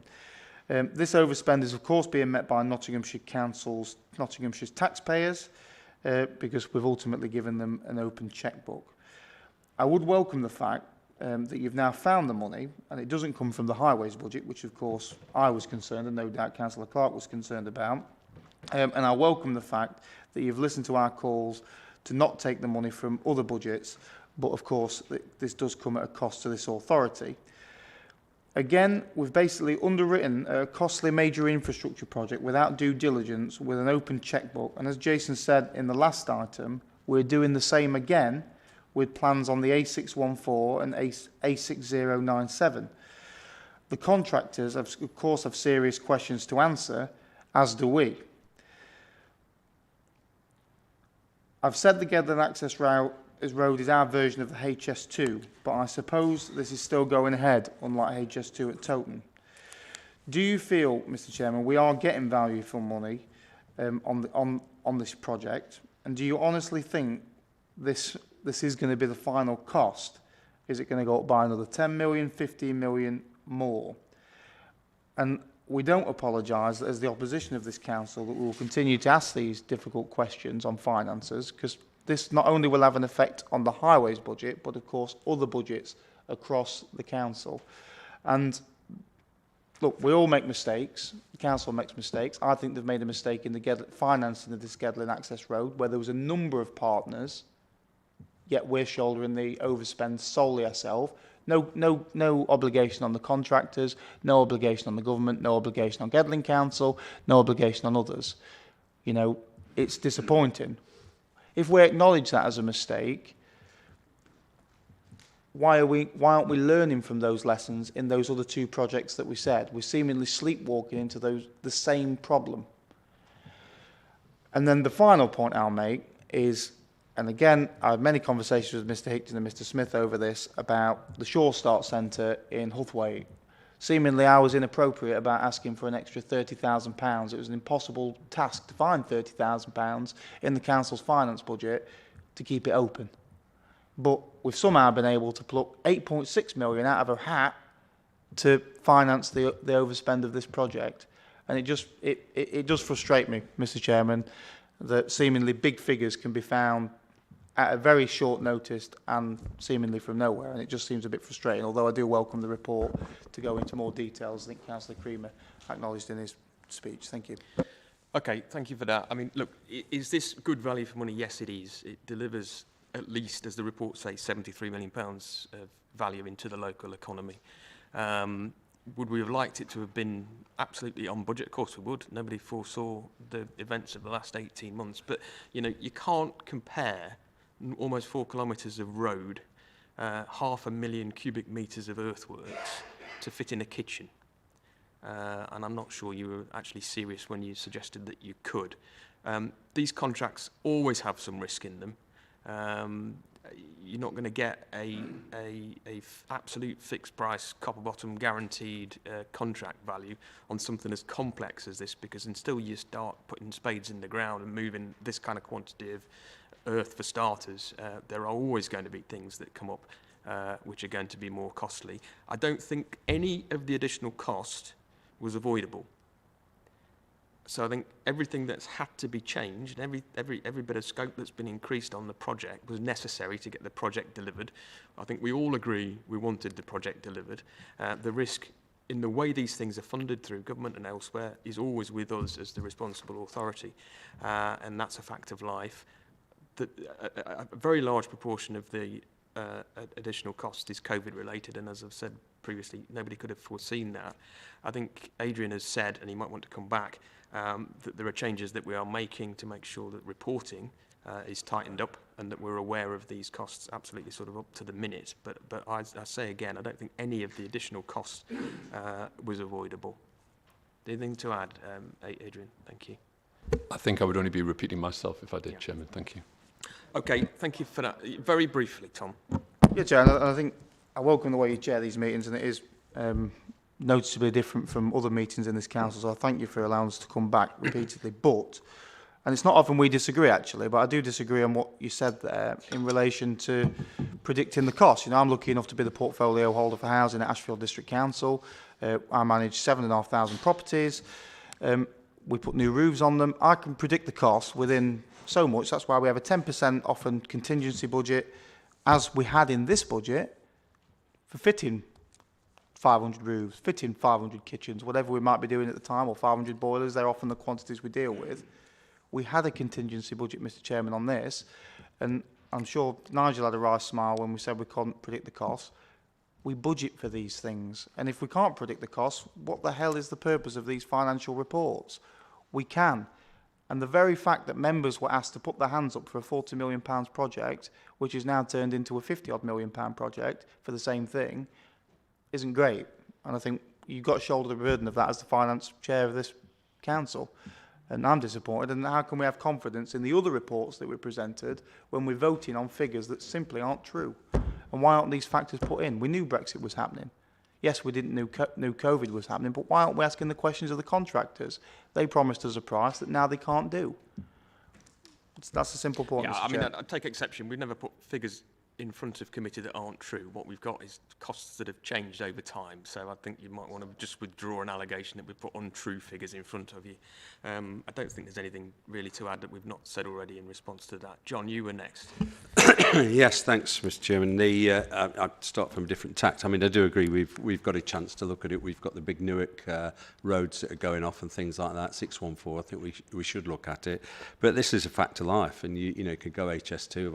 I've done before. We can go aircraft carriers. We can go all sorts of different things that go over budget. And one that's worked in construction all my life is, yeah, you know, I'm one of them who scratches the chin and says, well, it'll cost you a bit there, and then, you know, something that you find something when you're dismantling a house or whatever, you've got to do some extra work. This one, I think, will prove its worth. It will be as good as a A453. It will bring money into the area. It's already brought in the Sainsbury's there. We're convinced. Now, Sainsbury's were building 22 stores. They only built 2. They've only built 1 up to now, which is a superstore that's just been opened. And when we get our new bridge across the river in the right place, we'll be able to feed Rushcliffe people into Sainsbury's. But that's leaving in. So you've got your business rates, you've got Starbucks that have come in there, you've got Specsavers, you've got Argos, or just on that little bit of a site there. B&Q were going, because we're in discussions with B&Q, the large B&Q, before the previous extension by a previous administration of the Loop Road, which takes us up to the bottom of where the new road is now. When that went in, they immediately rang up, because we'd really been badgering them, and they said no. You know, we like the look of this idea. And also is what convinced them, what convinced Sainsbury's, what have convinced other people to move into that area with businesses is the fact the homes, the houses, I think it's an oak wood, I've had some myself from a store out in the Victoria Park there. They were going, and I was in there shopping one night after a few bits of furniture and stuff. And I said, hang on a minute, you've got 800 houses going in there, you've got that going in there, and that's what's added to it. So your 73 million starts, which is a good benefit to us, but your 9 million extra will disappear into the ether in a very, very short time. There's no doubt in that, because it's already announced, and I've just looked on one of our lists that's coming on our housing list and things like that. It's now the application's in for another 430 homes, which has come in this week for Chase Farm. 430 homes paying money to this council, money to the district council, you know, and also providing good quality homes, which fits with climate change and all the other stuff that we've got going. Linden Grove, which is that bit on the corner, for those who remember when the first bit of the extension to Loop Road was put there, that's now going for homes. There is a bit of, you know, a few people not wanting it, but there are government targets to meet, and we have to meet those. And there's 120 homes they're in now, and they'll be going ahead. Again, adding to that economy. We've got, who else have we got on there? We've got further up on Teal Close, which has got about another 800 to 900 homes on there. But added on to that is Aldi, Screwfix, and people like that. There's all these people are now coming into that area. It's boosting the economy of the area. That road will help. If you ask any businesses, as we do on the Collick Industrial Estate, will that road help? And again, plug in the bridge. There would, yes, if it did go the other way as well, but that is a start. It's part of a long jigsaw, as I say. I think, Adrian, I think it was 1920 when somebody did a squiggle in this, or some whatever authority it was, and said, we'll have a road up there. And because now it's been to fruition. The previous document states there was about 11% is it increase in materials. That's a fact of life. We've got to live with that, and you know, so therefore we've got to absorb some of these costs. And at the end of the day, the quality of life that will be improved from the people in the village and around about, because that road will take a lot of that traffic away. What I would like to add, Adrian, and I hope you put this and whoever's involved with building the road, our thanks, because I've worked on building sites all my life. I've worked when you can't feel your fingers and this, that and the other. They have worked continuously through COVID, everything else, some of the awful weather we've had over the past 18 months, 2 years, on a topography which is a bit like building a road up Mount Everest. You know, it's very difficult. When they first came in, I can remember sat in here, they said, oh, there's lots of there's lots of infill, we've got it all on site. Well, have you ever moved to Cold Tip? You know, that's what they've been doing, and that's what you'll see at the moment if you look on the right-hand side of going up Arnold Lane. They're doing an absolute magnificent job to it. We'll have to bite the bullet on it, but I think there are lessons, as Tom said and Jim said. I think there are lessons to learn to see if we can, you know, sort of spot these things that will go up. But I hope you support it, and we get it opened, and it's a part of the prosperity of Nottinghamshire. Thank you. Great, thank you very much, John. Neil, we've got you next. Well, I think John's commission as advertising agent for all these businesses will pay for this overspend, I think. Yeah, well, I know you've already commented, Councillor Clark's commented, and indeed Adrian Smith has, but I think it's worth repeating. Unfortunately, it's been a victim of circumstances. COVID's played a big part, and don't forget, some people seem to have forgotten that we're actually recovering some of that money, so it's not all going out. So some of it is coming back to us. But the benefits are enormous, and it does come back in terms of economic benefit as well as the real benefits. I mean, there's the access to housing, there's access to affordable housing as well, Chairman. And all you've mentioned it, the unforeseen site conditions. We all know that materials go up in price, but there's been exceptional in this last year or so.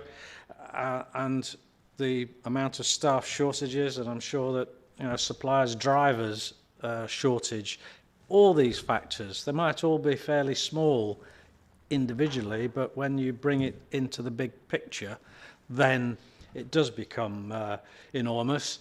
Adrian Smith talked about the Highways Review, and that's, from my point of view, we've already talked about projects, and yes, we have learnt things from this project, and we have already said that we need to be strengthening our monitoring of projects within the highways. So that is all part and parcel of the review, and there are recommendations that are coming out as a result of that.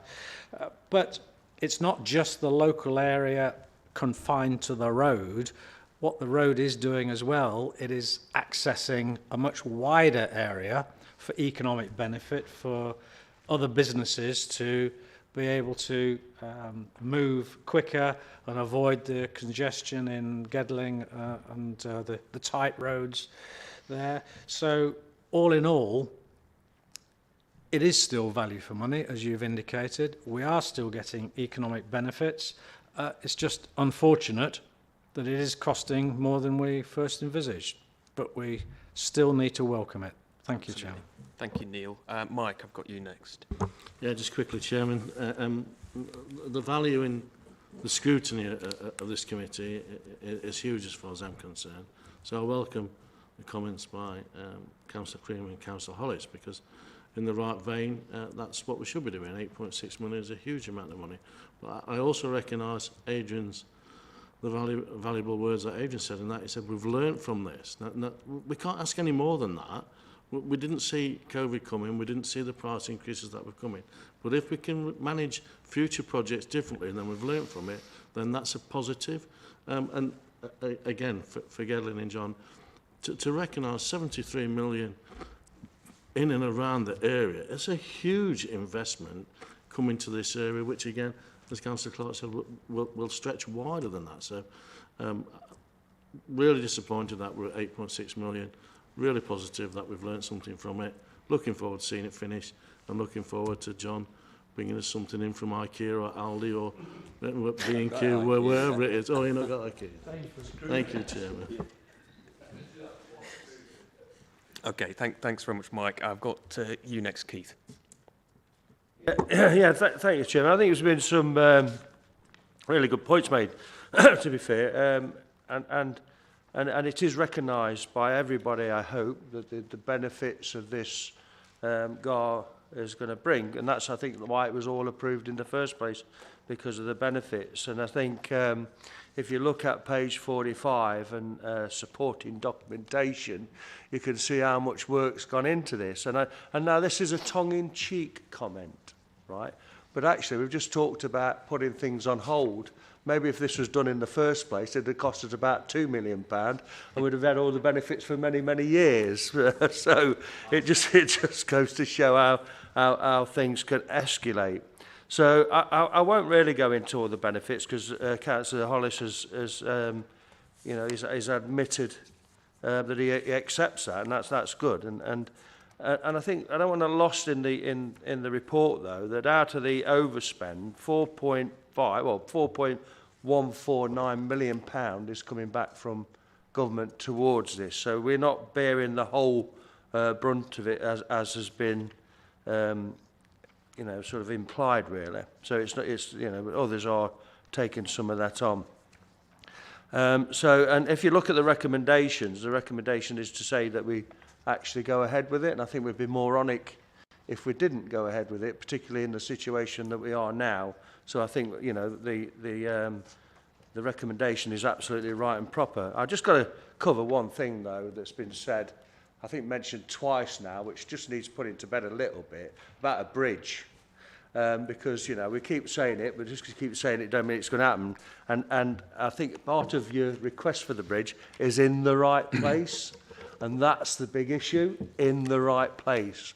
And therefore, once we find the right place, there might be an opportunity to put that on the list for things to be done in the future. One would hope it won't be waiting the same length of time, but it's don't just keep saying it, because it's not going to happen just like that. And we had that conversation when I came round to see you. But that's it, really, Chairman. I think we are where we are with it. There are lessons, and I think that's a great point that you made there about is we're talking about billions of pounds this council deals with, billions of pounds a year, and you're not always going to get everything right all the time. You're not. If you think you're going to do it, and to compare buying a kitchen, and to compare putting a boiler in with a £40 million project, it's like saying I can't even compare it with anything. So this is completely different. There's lots of things that can go wrong with building a road, especially, as has been said, on the gradient that road is, where actually putting a boiler in is pretty standard, and putting a fitted kitchen in is pretty standard. So I just think, I support this, and I think we've just got to learn the lessons moving forward, and I know we are learning the lessons moving forward, and everybody involved in this project will be learning lessons. Thank you, Chairman. Okay, thanks very much. Conscious of the time, I'm not seeing anybody else indicating. I think we've had a good airing of this item. So I'll ask now, see all those in favour of the recommendation. And is there anybody against? And are there any abstentions? There's 2 abstentions. Okay, so that's clearly carried. Item 8 then is the ICT strategy. I'll move the recommendation on page 54. And I'll second that and reserve a right. Thank you, Reg. I'll thank colleagues who came for the previous item and say you're very welcome to stay, but you're also welcome to leave. And I'll ask Paul to introduce the report, and apologies that you've been sat 2 hours, Paul, to get to your item, but it is an important one, so I'll hand over to you. That's fine, Chair. I'll just share my screen. Hang on.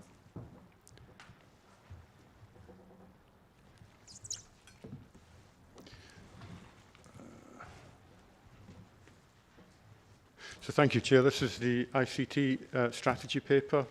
I've just got a presentation to run through. I will try and do this as swiftly as possible, given the time that's allowed. So the previous strategy ran from 2017 to 2010, and it covered a number of things. Smarter working, and you've seen some of that come through remote and hybrid working. Health and social care integration, and some of you will understand or recognise that in the brokerage that currently takes place between health and social care. There was a lot done in business intelligence, and that supported some of the COVID activity in terms of deploying resources and cloud services. And in terms of hybrid working, that is what we're using today. So the new strategy is to span 2022 to 2025.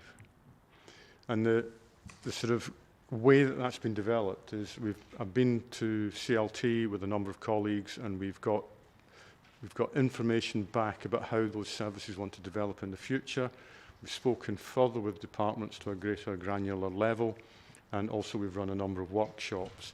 And some of the themes and drivers that come from that are the council plan. And forgive me, the paper has 13 themes because that's what we had at the time. It's now got 9 ambitions. We will change that to reflect it.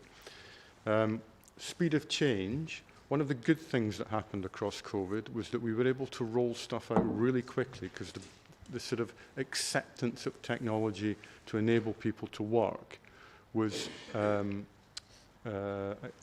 of allowed, or people were much more accommodating of that. And I think there's a sense within the council we don't want to lose that ability. We don't want to run at the same pace because that was too fast, but we do want to keep that sort of ability to move quickly. Technical debt, and I'll come back to that, that's a significant issue that we've built up. And again, you've had a conversation about COVID that has also created issues in that space as well. And then sustainability. We all use this stuff. We all use power. We're looking to see how we can move to a carbon neutral perspective by 2030, not just by the use of the technology, but on the last Finance Committee I attended, there was also the discussion about the equipment itself and how we dispose of that. I'm not going to go through that, but this was where we looked at a very complicated analysis of all the things that were coming back from all the departments. I've tried to break those down into common categories, and I've covered some of those already, but I'll build on those. Cloud-based technologies. We want to move to software as a service. We will become a sort of, as it says here, data integration hub, passing data between different systems so that we can have a much better integration between ourselves, our partners, and across the organisation. Technical debt, we need to do something about that. Some of the services that we have on site are going to become life expired in the near future, and therefore we're going to have to replace those systems or at least upgrade them. Mentioned reducing our environmental impact. Simple thing like moving to Microsoft's Azure. They've committed to becoming carbon negative by 2030. Accessible services. This covers 2 areas. So what we're looking to do here is not just deal with citizens who have got difficulties in using the technology, but also those that don't have difficulty using the technology, making sure that we make the services much more user-friendly and joined up. So that's covering both bases. And also transparency and governance. We want to do this in a way where we create an action plan that comes back to this committee in March, having established what the budget position will be, and that will give us the annual plan for the next year. Got other considerations. We're still embedding digital and agile ways of working. I truly believe that that will make services significantly better. CRM, again, it was mentioned at this committee last time that it would be really good if we could have something like that. That isn't currently on the agenda, but we're looking to see how we might use other programme work to support the implementation of CRM. Mentioned life expired systems. We've had a lot of discussion today about the council's financial position. That will be a constraining factor on exactly what we will do moving forward. You know, we need to be cognizant of making the best use of the council's financial resources. And then we've got security and cyber essentials. That's something that we need to comply with in order to access certain funding from the Education and Skills Funding Agency. So I'm putting forward that the strategy be agreed. We'll bring back an action plan in March, and then from that, that will reflect the budget position for 22-23. And then where we've got any additional requirements, we'll bring back separate papers to address those issues because they will have a financial consequence. Questions? I've tried to do that as quickly as possible, so forgive me. No, that's great. Thanks very much, Paul. There's an awful lot in it. Any questions, any comments for Paul? Reg? I just think it is a complex thing, and I've been through this quite a lot. And in the development of what you're going to come back, I think you may benefit a little bit from a member workshop in a way that members are consulted in this to help to develop where they're coming from. And obviously, you're going to have the staff involved in the development of it as well, and then whatever outside bodies, just to get the right structure for the next 3 years, because there will be investment needed to take it forward. And the other part of that then as well is where we go with the cloud stuff and all that side of it. And then the big challenge is going to be is to keep ourselves cyber-proof. Yeah. Thank you, Councillor Dare. I would welcome that. Actually, I would welcome that input, because it's good to get all sorts of different perspectives on how we want to move forward and get a good understanding between us about some of the constraints that we're working under. So yes, I would be happy to do that. That's great. Okay, thanks very much. I've got Jim next. Yeah, just a couple of points very quickly on the actually cost of modernisation, the technical debt, etc. Do we have timescales? Because that will happen in phases as well as different equipment runs out. So somewhere, I'm not asking for it now, I start setting to various timescales various years. So this year it will cost X amount to replace, next year X amount. So just for later, but very simple, is that the case? Yes. To ask something backwards, if you like, sorry about this. We're putting everything online, which I totally agree with. I'm welcome for it and all the rest of it. But are we making sure that the systems we're putting online aren't mainly exclusively online, because not everybody will be able to access them? So it's just a simple question, so sort of against this, but not against it, that we're not creating systems that can only be accessed online, so we're actually putting people off and actually disenfranchising people. Yeah, that's a fair point. So yes, we are looking at the costs across multiple years, and we already have a budget provision for addressing some of that technical debt. The issue would be over the COVID period, a lot of that technical debt wasn't addressed because we were effectively spinning up services in it in order to enable people to work at home. So we are effectively now looking at what that cost consequence is on us over the next 3 years, and we would come back and tell you that's how we're going to deal with it. In terms of accessibility, I think that's why I was trying to emphasize the fact that it has two angles to it. One is about making it easy to use for individuals who can use the technology, but there are also people who can't use the technology. So we have to keep a multi-channel access approach to the way that we do these things. So you have to have phones, you have to have, sometimes you're going to have face-to-face interaction with people who are unable to use the technology in the way that would be speedier, but possibly not as good for them, if you see what I mean. Yeah, thank you. Who have I got next? Keith. Yeah, thank you, Chairman. You mentioned it briefly about partners, and we're going through devolution at the moment, or the possibility of devolution, and I just wondered what cooperation or what are we working with our district and boroughs partners, because in this room just here there's a few double atters, and it's incredibly frustrating that we can't even have a calendar where this council meeting's put in, another council's meetings are put in, and my own personal meetings are put in. I've got 3 different calendars, and I ain't got a clue what I'm doing tomorrow, never mind next week. And to have something just simple like that to make it easy, because at the end of the day, technology should be there to make it easier for people to do their job. Councillors are part of that. Yeah, and actually I really welcome some sort of joined up thinking with our districts and borough partners so that we can come up with a county-wide system that we can get on and do our jobs. And I think if you've got that as part of your thinking behind things and behind your strategy, and I know it's difficult because each district and borough will have their own security protocols and none of them will match. You know, I work for a financial, a company that deals with personal information in terms of wills, trusts and powers of attorney. And we've got it in that. Banks, I can go on the bank and find things out, but I can't go on, you know. So I just want it to make it as simple as possible for us councillors to get on and do our work, so we're not spending more time trying to find stuff out than we should be doing.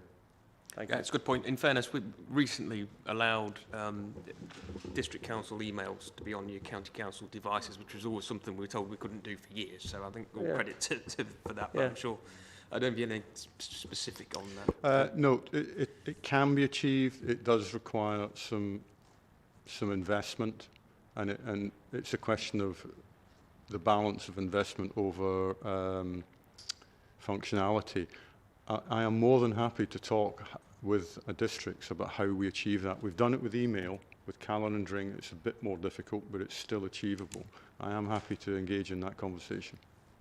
I did manage to export my county council diary and stick it on my personal phone. It is possible to do these things if you work it out, but it would. Okay, thank you. Tom, I've got you next. Just finally, briefly, I agree with many of the points that everybody's made. I mean, I had probably slight concern about some of the things Keith said. I mean, I'm less concerned about the 66 members, more concerned about the frontline staff and more concerned about the service users, particularly in relation to things like digitalising, handing back of equipment, handovers, with our adult social care staff and children's social care staff and what we expect from our partners.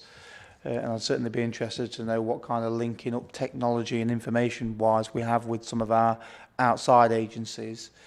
And I suppose put maybe a flippant point, while I would welcome the fact that districts and boroughs work together, and it's great that we've done that on emails, I will make members aware of probably Newark and Sherwood's attitude to this, where they seem to be concerned that sending emails contribute to climate change. That's where they're at. So if we could maybe do the others and not them, that'd be great, because I don't really want to be involved with that. Thank you. Okay.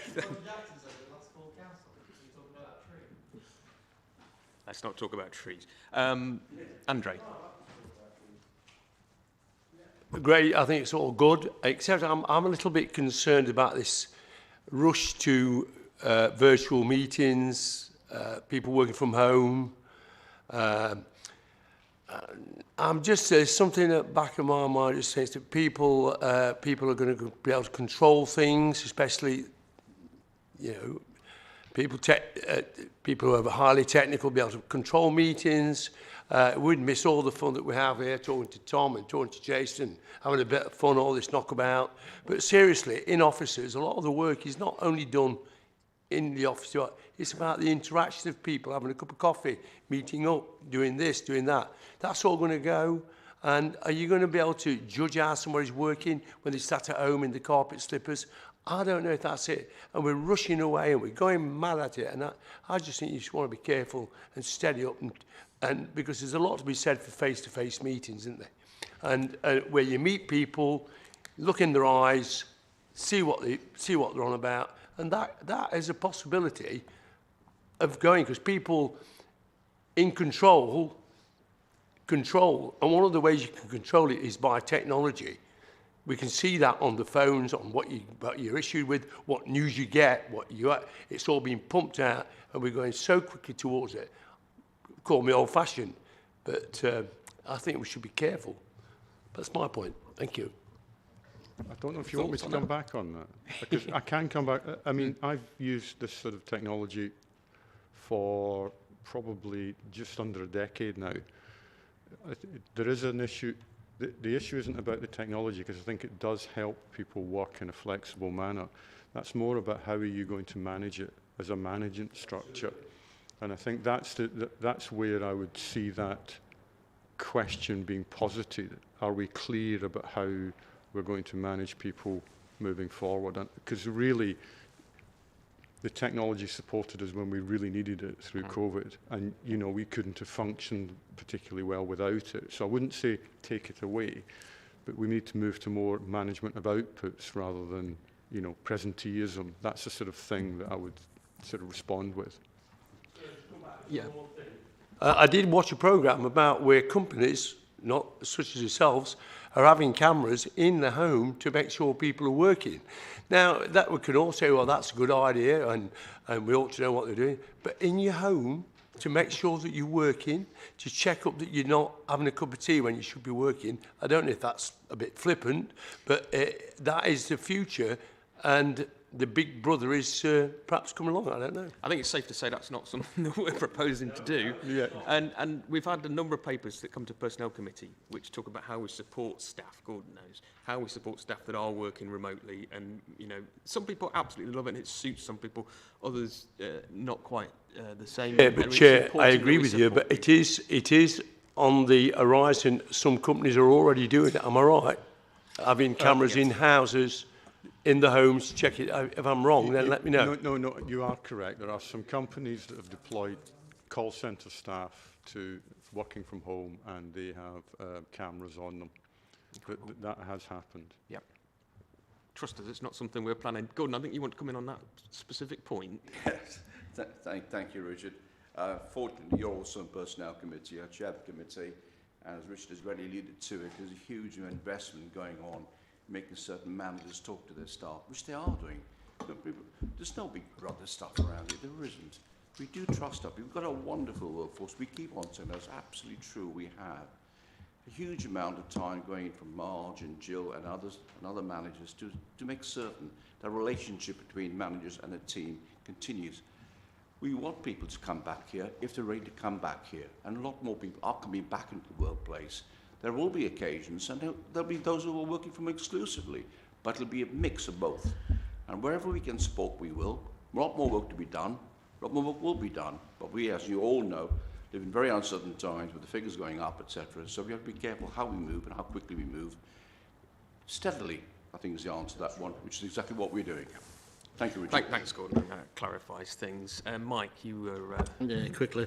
Just to thank Paul, and you know, I think we should be assured and recognise what Paul delivers when he comes to us, because this is huge. This is going to get greater and greater as things move on. And I think it was Councillor Hollis that stole part of what I was going to say, and that the fact that it's our frontline services and the detail of support that we offer them in the technology, which is going to be paramount in the future. There's no question about that. I like the idea of the I mean, I can't see why we can't, at today's market, have diaries from one council to another. For goodness sake, it's like, it seems the simplest thing in the world, especially from a security point of view. And just responding to Councillor Cavallero in that, I welcome cameras in my house, because I might get paid some of the overtime when the time I spent on the job. So. Keith, briefly, you wanted to come back.